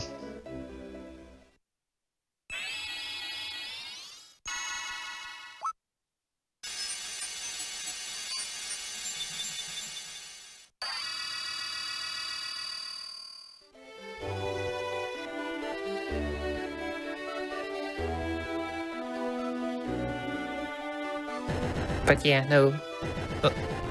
Duncan has survived Kraken 2's hits, so Kraken 1 is not allowed to get to one shot. Especially not with 340. 340 is good. Yeah.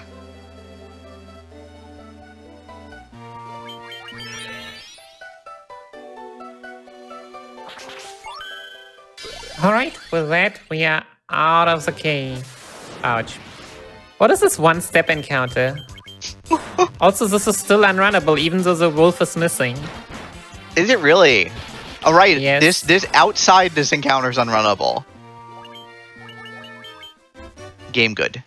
But yeah, we're done with this corner of the world here. We've done Sea Shrine, we did Waterfall Cave, and we've finished up our stay in the caravan, buying our stuff. We've got the Oxyel already because we needed to get into Sea Shrine. We have the Rosetta Stone and the Cube, so we have all the items we need to get in the sky, except we need to go and use the Rosetta Stone to go and... yeah, we need to learn a language now. We need to go learn... There's one place that we haven't been yet, also because we are not able to understand the people yet. Yeah, we've got to go learn Elven Latin. I think that's what it is. I'm not sure. But yeah, learning languages, as we all know, very technical. We're going to learn an entire language in like 12 seconds. Hey, this encounter's unrunnable too. Yeah. Not that it matters. One Hellhound is... In theory, it would tell you that in the desert it's unrunnable, but I think that's what my first list told me, but yeah.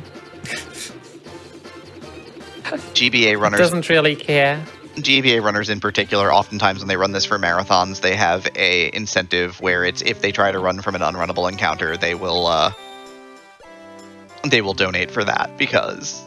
You know, at least the list for FF1 unrunnables was pretty complete. Yeah, it was. I remember when I started speedrunning FF2, the list was so bad that I actually went during my runs and just went try and error and made the list that way. Yeah, understandable. Also, how much money do I have? This is barely enough. Ooh, I did not pay attention. We could have sold more stuff.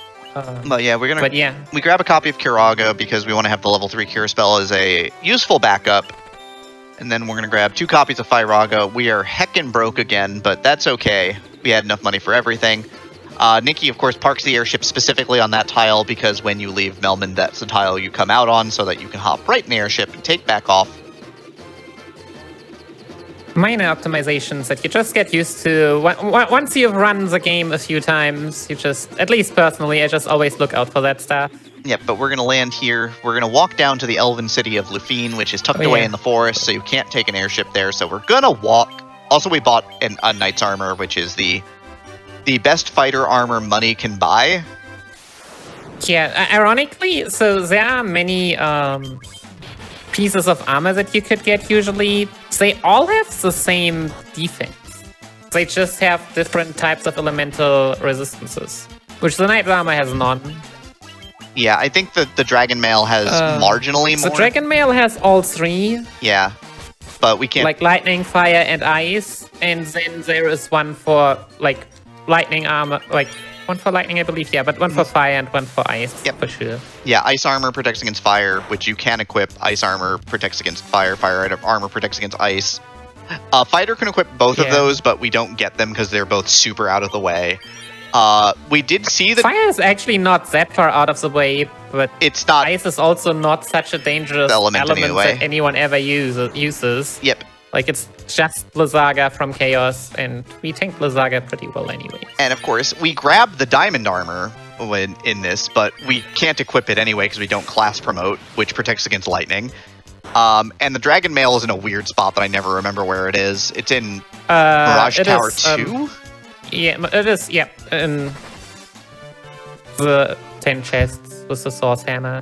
Yeah, and lots of money, and the Sunblade, which I don't like. But it's all super out of the way, so we're not going anywhere near that. Yeah. So instead, it's fastest to spend 36 grand on a knight's armor and be done with it. Also, for those of you who have played Strangers of Paradise, you know Luthinians are not friendly, and also, if you know the FF1 speedruns, you know Luthinians are not friendly because they can body block you like they did there. Which is why I pushed them even further away than I usually did. As I said, heck Luthinians. Luthinians are evil. That elf gave you literally the chaotic beings of this world. That elf gave you the business. I remember once when I was running this game that I had 2 elves right next to each other on the bridge there. Or just north of the bridges there. So I had to wait for 2 of them to get out of the way. Nice. I clipped it because I was very sad. Like, I was the saddest. Yeah. This is... Minotaur zombies are unrunnable, but they're also a very good experience, so we're okay with that overall. It's an unrunnable encounter from the Citadel of Trials, which, as mentioned earlier... We don't go anywhere near there. The thing with job upgrade is just that... Like, the main... Looking at the classes that we have, the warrior could equip more stuff, but the warrior is already super tanky. Tankiness doesn't really change, could equip more weapons, but Doma isn't really the damage dealer anyway, so it doesn't do much. Yep. The red mage learns more spells, basically teleport, which is nice, but sadly, yeah, not worth the time investment. The monk is basically the one class that gets absolutely nothing. Like, the master is so minimally better I think, in magic defense Yeah. per level. That's why we have a ribbon. It really doesn't matter. And the Black Mage learns a lot of neat spells at higher levels, but which higher levels? We never get to a high enough level to be able to use them anyway, so... Which spells? We don't even buy Sandaga. Yep, so we're good. Which is kind of sad, honestly, but yeah. So we're moving on with our lives then instead, because promotion does nothing for us at this point, and we're going to end up here in Mirage Tower under the Flying Fortress. We're going to see that Chimeras are really annoying. They're weak against ice, which is great and all, but they have an AoE fire effect, Blaze, which is a long animation. They hit multiple times, as you can see. This is where being underleveled really is kind of hitting home. Sure. Like, this is where being underleveled is really hitting home because we're getting hit real hard right now. Yeah, so you can't see the flame attack. Like, Yura's the only one that takes, like, full damage. Because they don't have a ribbon yet. But yeah, fire elemental damage is kinda common. Yeah.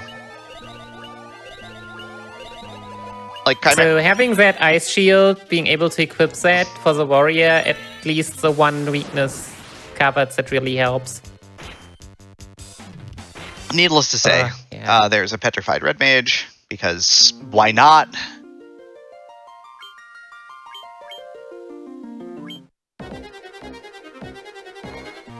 But yeah, we're going to be saving a lot here. The encounters here are really bad. Like, there's no... It must be just annoying. Yeah, well, there's no encounter you really want to see. Like, multi-Hellhounds is fine and runnable.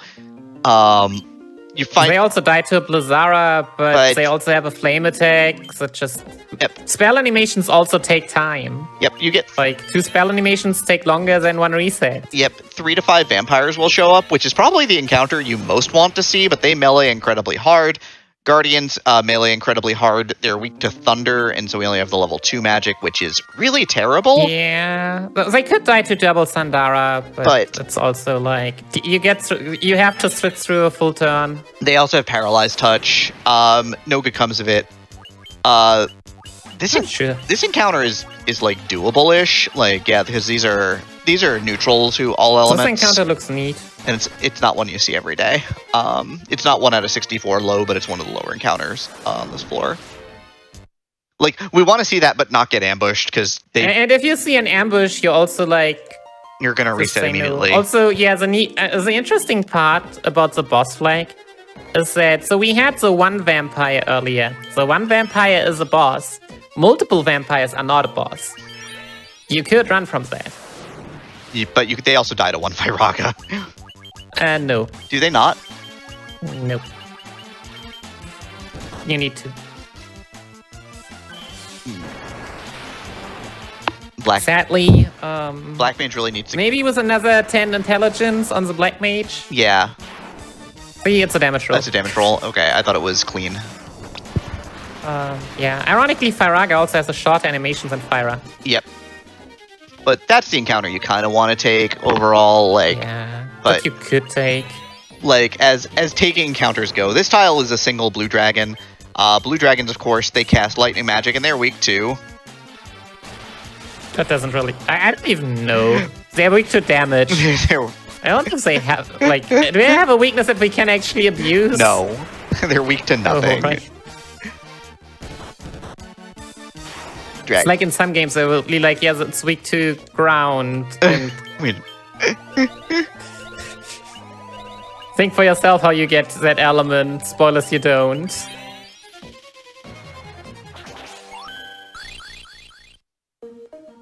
Alright, time for Flying Fortress. This place also, in theory, has a lot of items. And a lot of interesting items, but not a lot as many helpful items. Like, there are no Giant's Gloves here. Yeah, there is, in the vanilla game, you get the Adamant Rock, which you can turn into an Excalibur.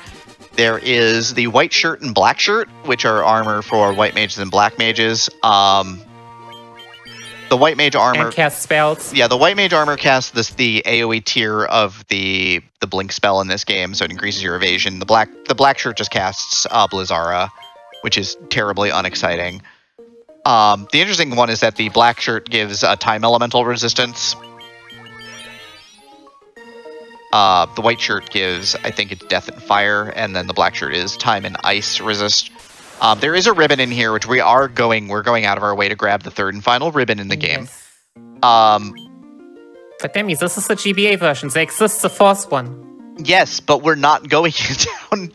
We're not going 14 floors into Whisperwind to go get it.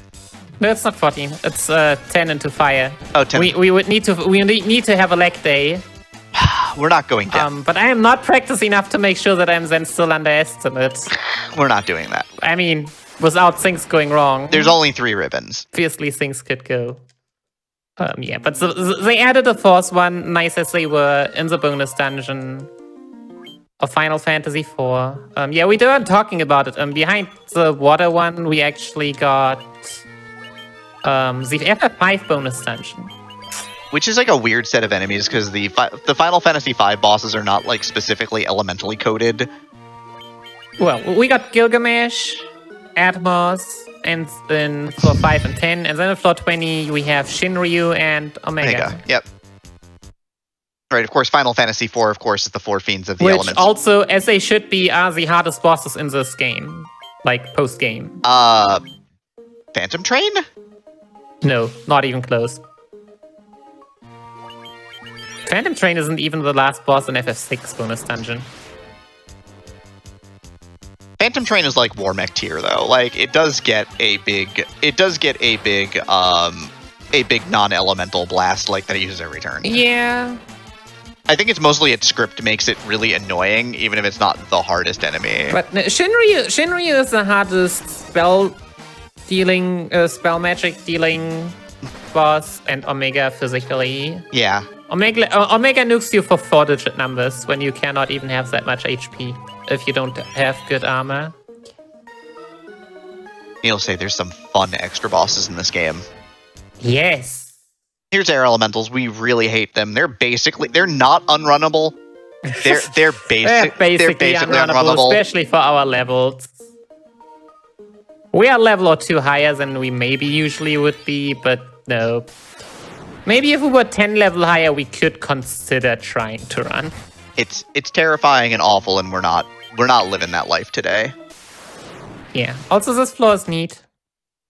It is an endlessly looping floor. Hey, for technology from 35 years ago, that was super cool. It was.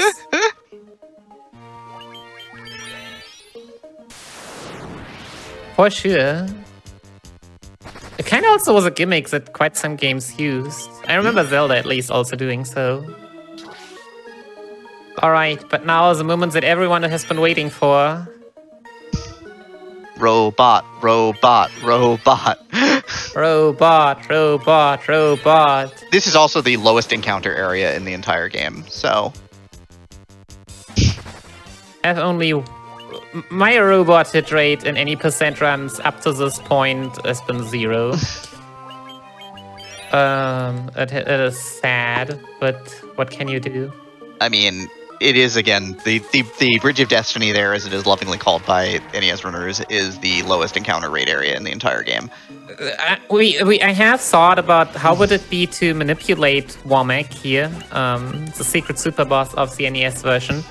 Ironically, I have talked recently with Dragon Dark, the person that has been doing a lot of manipulations, and he told me that the RNG actually shuffles differently in this place. Oh no! Yes! So yeah, taking that with a grain of salt, even if you find ways to manipulate encounters in the game, it would even work differently in here. So yeah, here's Tiamat 1, who melees who melees fairly hard, knows Poison Gas and Thunderbolt, both of which your fighter does not resist, because you're never putting a ribbon on I have an idea. This is not good. Yeah, we are dead. Let's just accept that we are dead. We do not have the resources for anything here. Yeah, got pretty well blown up there by. So the first turn was still looking kind of fine, but the red mage got killed. Really... I mean, your 215 hit point red mage got killed on the spot. Tiamat's just like, flick. No, I'm good. We don't need you anymore. Alrighty. So yeah, speed drink, haste, giant's gloves, temper. Did we get hit for 216? Yeah, we got hit for as well. We got hit for 216. So it's the same RNG scene. Oh gosh, why? How even? This is not okay. Okay, can we play against what happened last turn?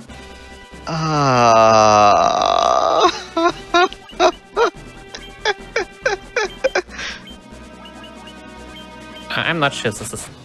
Okay, it is not. We're fine now. Now we're back in viable territory. It's a wasted high potion, but it's okay. Yeah, so yeah, it can happen that you just hit the same RNG seed. Usually it happens only after resetting.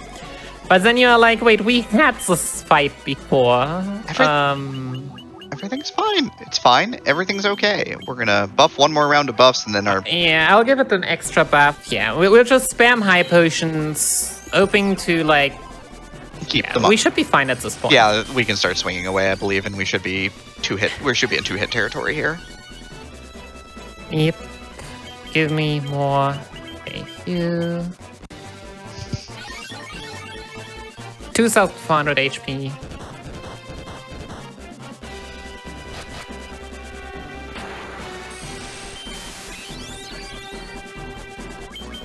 Yeah, we did.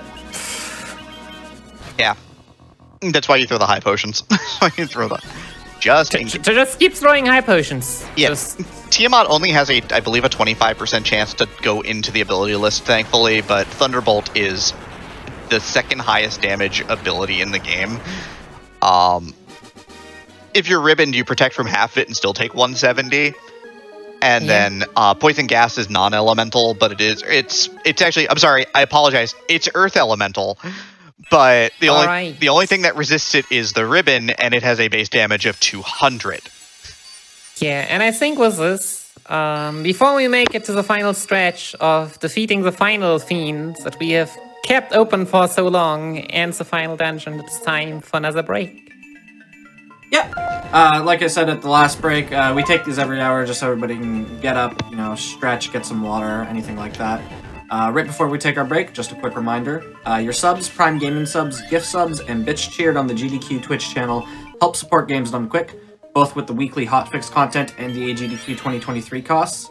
So if you like any of this weekly content, these specials, any of our regular shows, please consider subscribing. It does really help with the content. With that said, we'll take a quick break. We'll be back in a few minutes.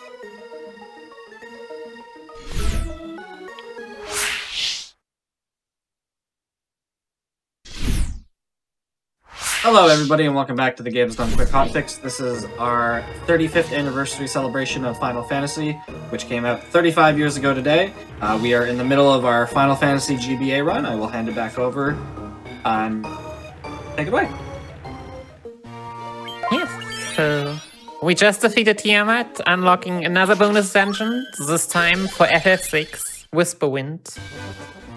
Notably due to the fact that one, to beat all bosses, you would never have to re-enter. Cause it is a 40-floor dungeon with a boss every 10 floors. Being... Oh gosh. Why do I not... Typhon, Ultros, Phantom Train, and... how is it called? Death Gaze? Yeah. Doom Gaze or Death Gaze, depending on the translation. Doom Gaze, Death Gaze.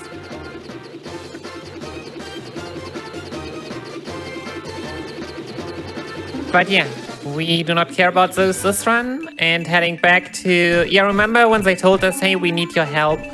Yeah, this is what they get for withholding the canoe for so long. Now that we don't have any other chance, we're heading to Mount Golg. Yep. This is normally the second area that you do, but we do it last because it's on the way back to the Chaos Shrine. The big thing is you'll see that Nikki is being very careful about how she walks, because when you walk on the fire tiles, it does two things. One is you take 1 damage to each of your party members. The other thing is that your encounter rate doesn't go up. You can't get an encounter on the fire tiles. So you can get, most of the time you will get an encounter when it's time to get an encounter when you step off of the tiles, but as long as you stay on the damage tiles, you will not get encounters. No, in this version, actually, you don't even, like, the number for steps for the danger value doesn't even increase. Yeah, I'm sorry, I must be thinking about Pixel where the threat does increase, but you can't get an encounter, but the threat does increase. Here, the threat doesn't even increase, so you just really want to step onto those tiles as much as possible. Yep. In NES, the threat also doesn't increase, and NES also gives you additional free steps in front of doors, so... Yeah, you will hear a lot about that in the next run, I'm sure. Yeah, the fire armor would be there to the left. Behind 2 encounter tiles, right back to back. Yeah, with 2 spike tiles, one being Dread Dragons and the other being Fire Lizards.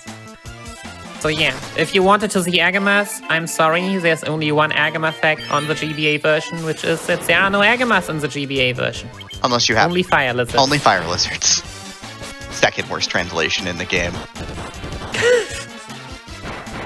Lava Worms, of course, have a pile of armor, which is annoying. I'm not used to dealing that low damage. Why are they so tanky suddenly?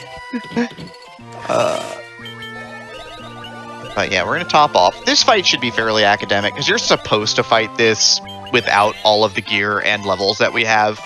Like, you're expected to fight this fight around level 16-ish. Yeah. 17-ish. The story I love to say the most about this boss is that if you were to run all bosses, you could even do this fight after doing bonus dungeons, which means once you get here, you can just press A and win in one turn. It's great.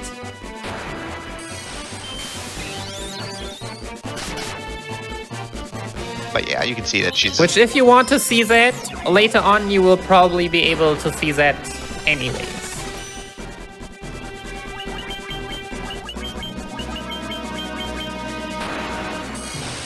So yeah, Marilys, I've checked 1,440 HP. I'm not sure why it is so weird. I'm also not sure how I never knew. Oh, also, Bizok. As I said, physical attacks on our mages. Yep. Just not good. Hey, Duncan got to 400. Yeah, Duncan is doing great. We're not complaining about Duncan. Duncan has not skipped leg day or arm day. Doing great. Yeah. For Mage's leg day, as I got out of bed. And with that, we have done Mount Gulk, unlocking the final bonus dungeons, the Hellfire Chasm, home of the Final Fantasy IV bosses. The elemental bosses, Garmicleon, Knazo, Barbarisha, and Ruby Counter. Who is the last ribbon that, yeah, we will not see. 2 bosses on floor 5, 2 bosses on floor 10. And you can't choose one of them. But yeah, we've done everything we need to do. We've lit up all 4 of our crystals. Like, everything that needed to be done is done. So we're 1 hop away. We're going to fly back. We're going to go back to where we started from. And we're going to, as in all 4 of the runs, we're going to end where we began. We gotta kill Chaos. Gotta kill Chaos. It's like a need or a feeling. I can't explain it, but we've gotta kill Chaos.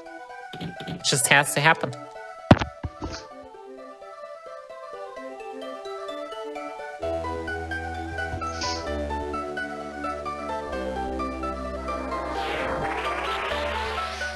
So yeah, we go to the Black Orb, we talk to it, now that gives us a teleporter to 2,000 years in the past. Woo. This is also where we needed the loot, which we got from Sarah at the very beginning of the game. Not yet. But we'll need it down here. The nice thing about this place is that there are some encounters that are worth absolute stacks of experience points if we need to catch up. Don't you love to see when the Black Mage defeats an enemy with a physical attack. For like 3. It was 19 actually, but still. Okay, yeah, fair. I'm not even sure how we got to 19 damage, but yeah. Maybe all those hit point rolls were going towards strength instead. Maybe. Maybe. Right? Yeah, green dragons, we don't. We just...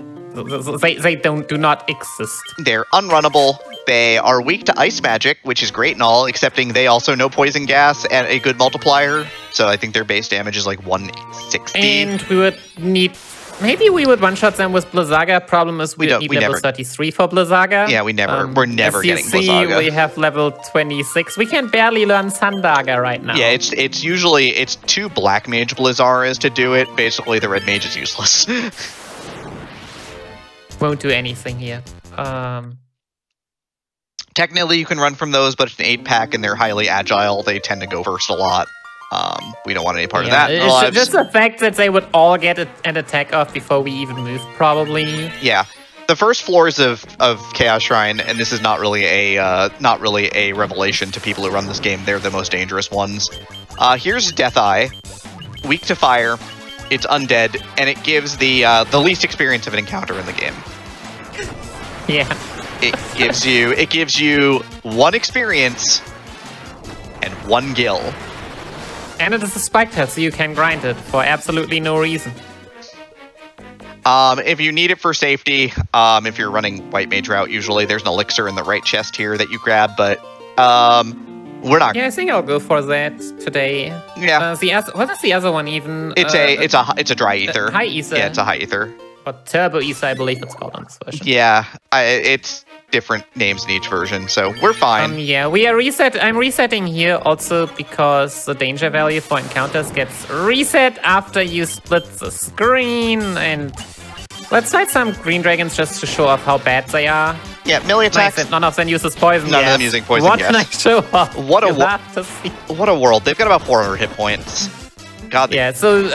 Basically, always, I feel like they use poison gas. Yeah, like I don't know, 150 on everyone because the ribbons did half the damage.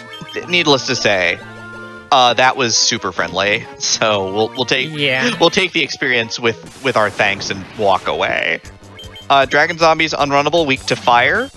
They also basically only melee, so we really don't care. Black Mage. They only melee. I should have fire agat with Skura, whatever.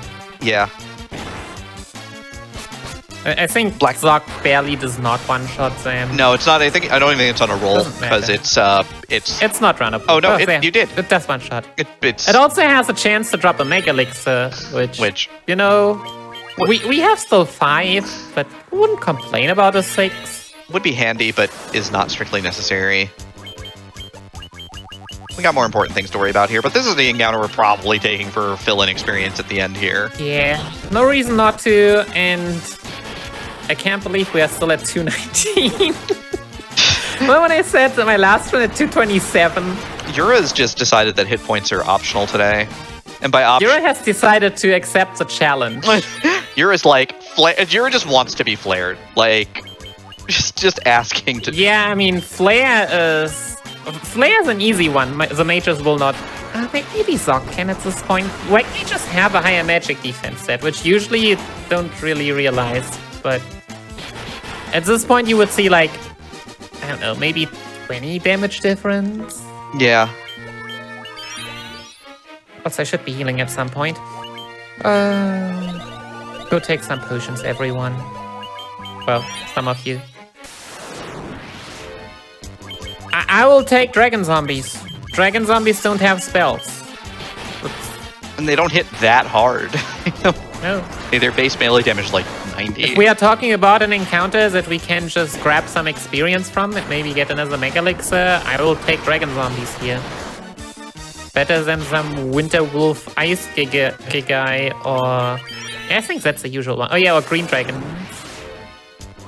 Jeez. You're really showing off now, though.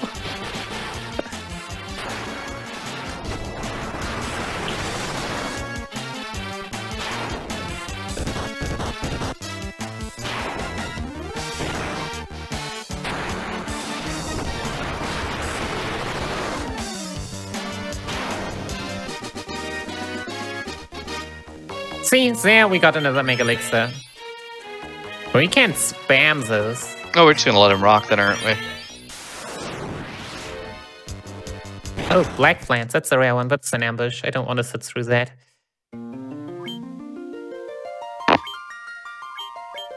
Even though that is the encounter by far easiest to run. This floor most well known for purple worms and white dragons. Yep, white dragons. White dragons technically... We've talked about those. Yep. White dragons are technically runnable, but if you get AoE'd a bunch of times and fail to run, you can actually die here. True. If my level is twice as high, I will think about running from white dragons. Yep.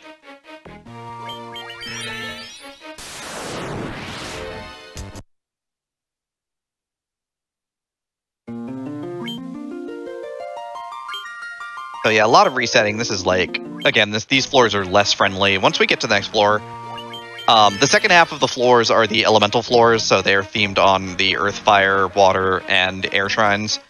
And they are like way more friendly for the most part. So like, I'm gonna say the worst is over at this point. Yeah, at least Floors 2 is usually, but Floor 3 is a long one. Yeah. So way 2 Lich is... fine. Sea Shrine's rough. like, it's basically half the dungeon.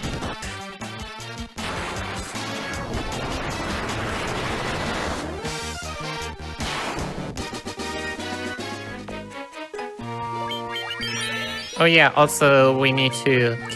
Petrification does not help us in any way in this run. Nope, we're gonna remove Petrification as basically immediately. You will see other categories work with Petrification, especially here in different ways. But we will leave that to when it happens. As we said, many different strats sometimes.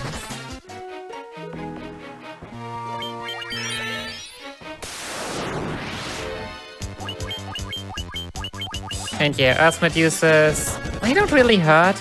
They just petrify at most. Yeah, if we have the ribbons are going to protect us from that for the most part, though. So we're fine. Yep, Firaga will wipe them out. So they're just slow is the problem, because they are fairly agile.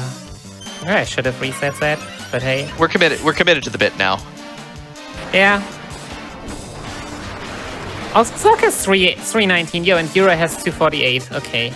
Yeah, we got all we could ever ask for, I guess. I guess. At this point.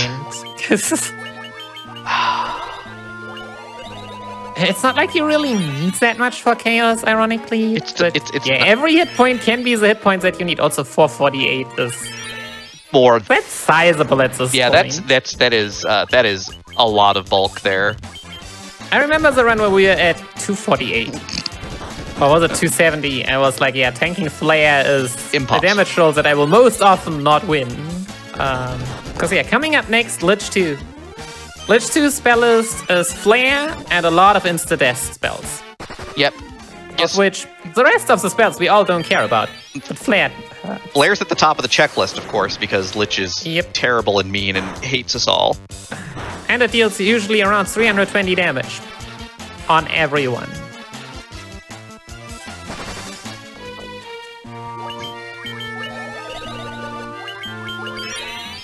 My favorite part of the game, Lich does a spell-based violence to everybody. Yeah. Still don't have hit points on Yura. 252. I mean, I guess we're getting there now. 252 is acceptable. As I said, it's more than 227, so... so life's okay. I ain't gonna complain. Life's fine. Everything's alright at this point, right? Like, as runs go, this is fairly average, or probably honestly slightly better. But yeah, first maybe. I mean, Duncan is doing better. Zork is doing average. Yura is doing below average. And Doma is just doing warrior things. Yep, we get flared on. Yura actually only barely did not die, but Zoc survived easily. We basically got the assured turn 0 flare there before any spells were cast, which is great. That being said, there's a reason. Yeah, just give me haste. All I care about. Now Zoc can die. Like, also Lich does physicals, which also only do like 50. Yeah. We'll give it another round of buffs simply because Yura died so quickly, but Yeah, the next 2 spells are Warp, which is an AoE instant death. yeah, it's like Warp, all death. Mm-hmm. Our paralyzed friend on top might die, but that's not actually something to be concerned about. And 2,800 HP. should be a clean 2-shot here. Yeah. Yeah, there's Kill. Kill is a spell that does if you're not immune to death, will instantly kill you if you're at 300 or fewer hit points. I'm not sure when I've last seen that animation. That's been a long time. Yeah. If you're not immune to instant death, you have to be under 300 hit points for it to kill you. Second flare. I was just wondering, and because of that, throwing another high potion. Oh, come on. Oh, no. Got the high rolls there. That was rude. Double flare. No one liked that. Yeah, it was just... The spell list from Lich is not that long. It's 4 spells long, and we saw them all. That was unfortunate. On so many levels. Okay, we got haste this time. Goodbye, Yura. Been a pleasure and a joy. Hardworking red mage at least cast 1 spell this fight.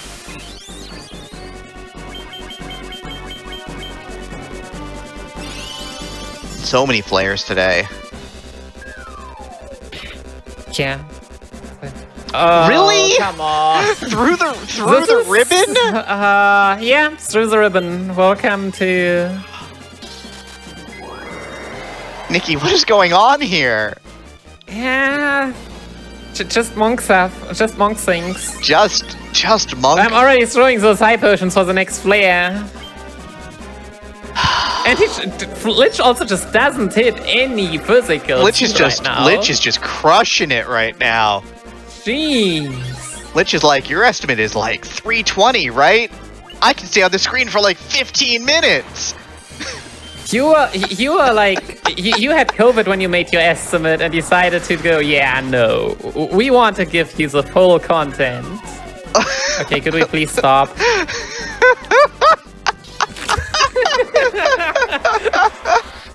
No physicals at all. And yeah, paralysis is evil. There's a physical. There's a physical. We're at 11. There's another physical.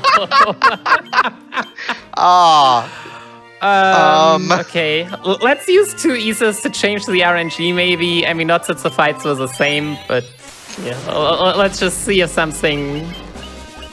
We had our fun, but let's move on, okay? We're not here for multi-flare drifting again.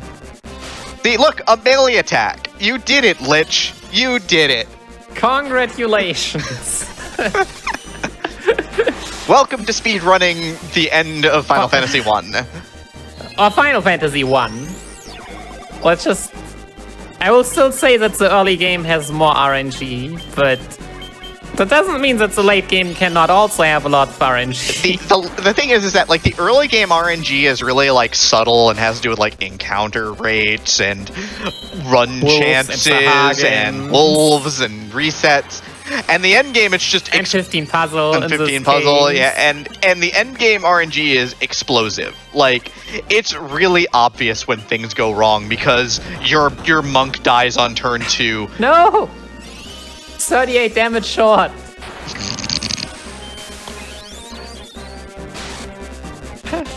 Alright, well, okay. Well, you're through. There's no way you don't kill this turn.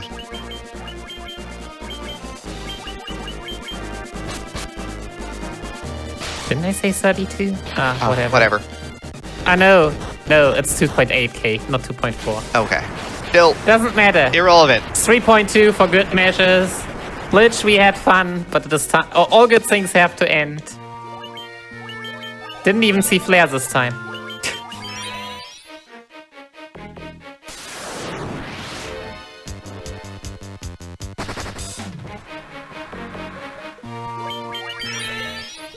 But yeah, moving on to the second of the fiends. Yeah, this time in the real order. We cannot choose the order this time. You can already see our fire elemental friends. Yeah. Back from Mount Gulk. 4 more. And we just ran away, but doesn't matter. Yep, there's no unhonorable encounters on this floor, I believe. It's No. fire lizards, fire After giants. checking that red dragons are runnable. Yep. This is a this is a Blizzara encounter where Blizzara will ruin the remaining hit points of the fire lizards here. The monk will punch most of the hit points off of one of them, and we're fine.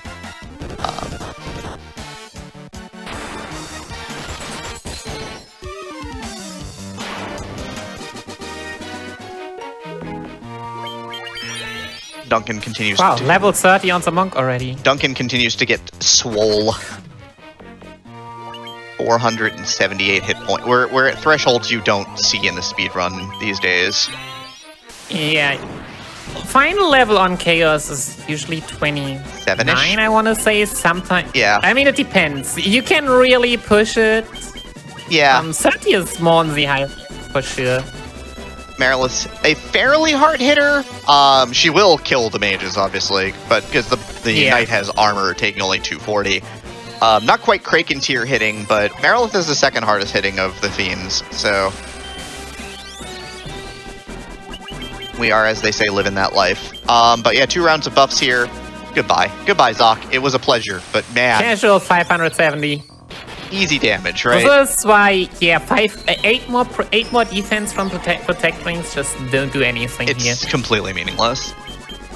There are buff spells that you can use to increase the defense of your mages, but it is so the defensive buff spells for protect or like invisible, like blink, do so little. Yeah. You need to like use 5 to even see the first difference. Yeah, so that's how it goes. Goodbye, Yura. It's been a pleasure, but you did your job. You cast a bunch of buff spells. Well done. Yeah, we are way more healthy than we usually. I mean, for Marilith it is still fine. We are more healthy than we will probably see in the future boss fights. As long as the monks survive, nothing else matters.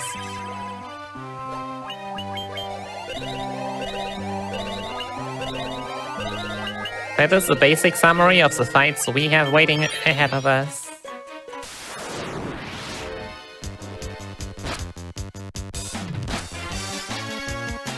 Yeah, moving on with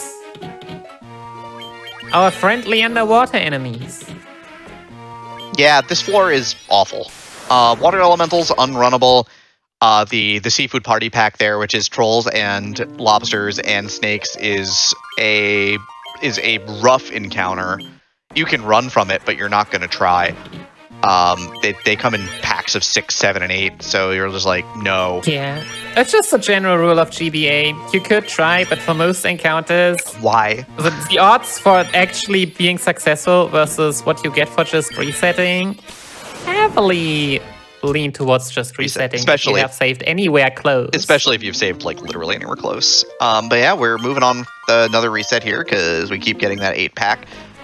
There is a Sahagin pack that is actually runnable, but it's not the worst. This is fully runnable, and we're definitely going to, because these are not... Yeah, white chucks are actually not that bad. We're gonna usually. run. And then they try to... No? We're good. We're good. We're gonna run. So... Yep, unrunnables. We're gonna come up on Kraken 2 in a moment. Kraken 2's big difference is that Kraken can one-shot the monk. And you're like, 478 hit points? What do you mean that Kraken can one-shot the monk? I'm like, trust me. Kraken can... It should be a crit, though. It should be a crit. Kraken still has a chance to eliminate the monk on the spot. But yeah. Keep that in mind. Otherwise, Kraken's big thing is that you want Kraken to use abilities because it still has ink, which is garbage. It adds Thundara to the repertoire, which does basically nothing because we have ribbons. We want to see that like a bunch. That's fine too. And Kraken melees for roughly 1 trillion.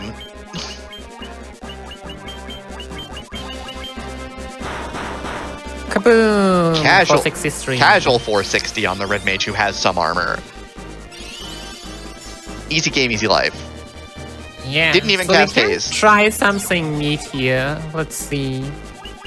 Are we going for Phoenix down strats? I mean, as long as physicals happen, this is a problem. I mean, we heal once for Thundara if we get physicals another time. I mean, against physicals, having another red mage also definitely helps for Taking the decreasing the chances. High potion. Temper. Attack. hit. Temper. Temper. So it's fine. The warrior has armor, as we've said. Still, big tank. Still takes 350. 3,200, right? So, Yeah. So Tempers have to put in work, but they should be able to. See, this is why we revived. Casual 600. Slight overkill. Casual 600 damage. About 599 times as much as what was needed. Sad, Kraken is down. Hooray! We never saw a spell. Of course not. Like on Lich, where we never saw a physical on 2 pulls. At least with the physicals, there you have ways to sort of work your way through the fight. Yeah. If Lich decides to cast a pile of spells, well, shrug, I guess. Also, the funny And decides to stun through to stun through a ribbon. That's like, yeah. Also, the And then stun to hold for 15 turns. Yeah.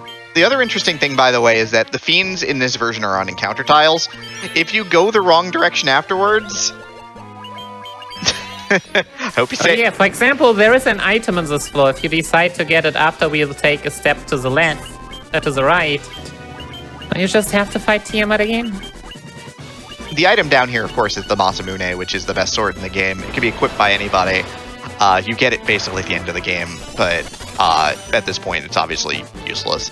Because we have... You will see it in a later run, because everything will have its place. Everything. Except the items in Mount Goat. No one cares about the items in Mount Goat. But yeah, so same strategy here. Tiamat doesn't hit as hard. Tiamat's big thing is that the spell list is fairly nasty, but it knows Scourge, which is an AoE instant death that is poison. So we really don't care about it. Tiamat also still knows... Doma could die, but Doma was nice. I was like, nah. But also knows Thunderbolt, does have poison gas still. Melee attacks are mid, like you saw it hit the warrior for 240. So may not one-shot Zoc. Well, still one-shot Zoc, but... It will one-shot Zoc or Yura. Like, the fact that it deals low damage on the warrior is just because... Here's a big 32 hit swing where Tiamat's, what, 5,000 hit points? Whatever. You know what? And you throw a high potion for absolutely no reason because besides we can. We're gonna get all these actions that we don't need first. 5,500 HP, we dealt 3.2k last time, so yeah. So we drop the hammer on Tiamat. Easy fight, freeze a bird. So one more save here on this floor for encounter purposes only, and then we're gonna take a short walk. The Chaos floor has no encounters on it. But yeah, spoilers everybody. Chaos is waiting for us down at the bottom. I wanted to save on that tile. That is not okay, Wind Elementals. Big meanies. Terrible. I remember losing a PB to Wind Elementals here before. Fun. But yeah, we'll make sure that the Black Mage has enough juice in the tank for doing whatever Black Mage things are necessary. Yeah. 67 should be fine. I love how we like never either, cause temper costs like 8. Yeah, 10. Yeah. Haste costs like 15. And if we get off 6 tempers with the Black Mage, we did it. Like we did it, chat. This boss will die. Alright, so it's time to kill Chaos. Chaos in this version has 20,000 HP and deals a lot of damage, and we don't have a white mage. Giant's Tonic, Mega Elixir, Giant's Tonic. And we're gonna hope the Giant's Tonics go off first, because the Mega Elixir will heal everybody to full. Blizzaga first, which is fine. This is also why you throw a Mega Elixir on turn 1.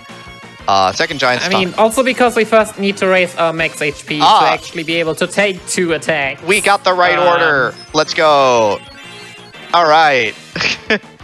Do we tank Blizzard? We have 6. I think we can just start. Throw one anyways. Also, are we able to tank Blaze and Tsunami with the amount of HP we have? Physicals are a bit annoying because physical plus look at this order. AoE usually kills the character. Look at that perfect order again for that. And now here come the real buffs. Now, yeah, you can get another one. Now we can start buffing. It's damage time now. We're gonna start buffing with the same haste temper Giant's Glove speed drink type situation. I would have thought about putting another one on the Monk, but we are already at 878.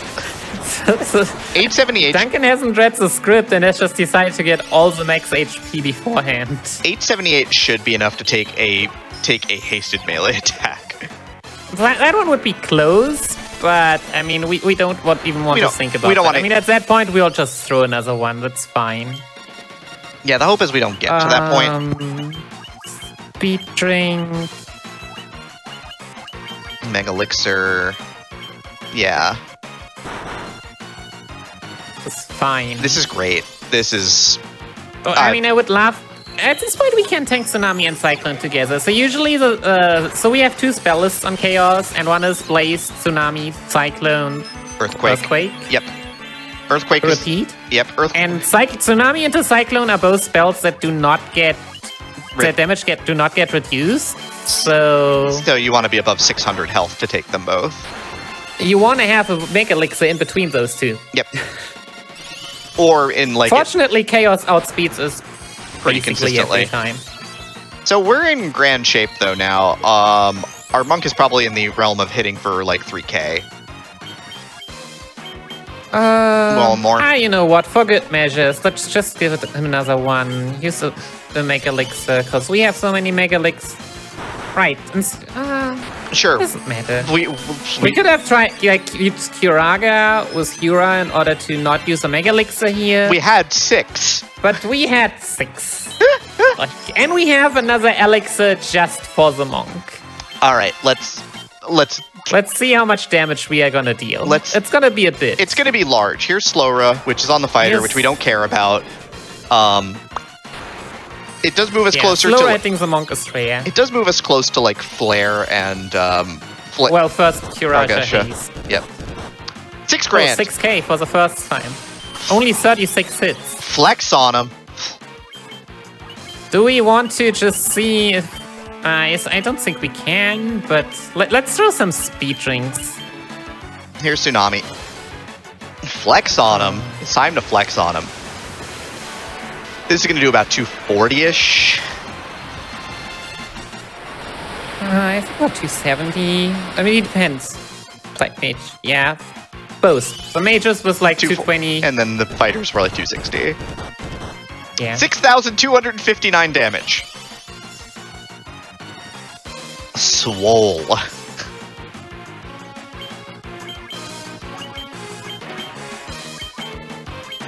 We got another Mega Elixir, right? Might as well let it rock. Super safe.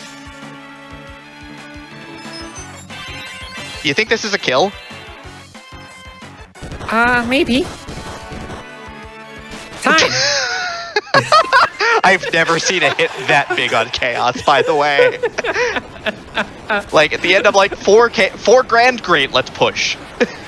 Usually you think of like 4 times 5k and not like 6k, 7k, 8k.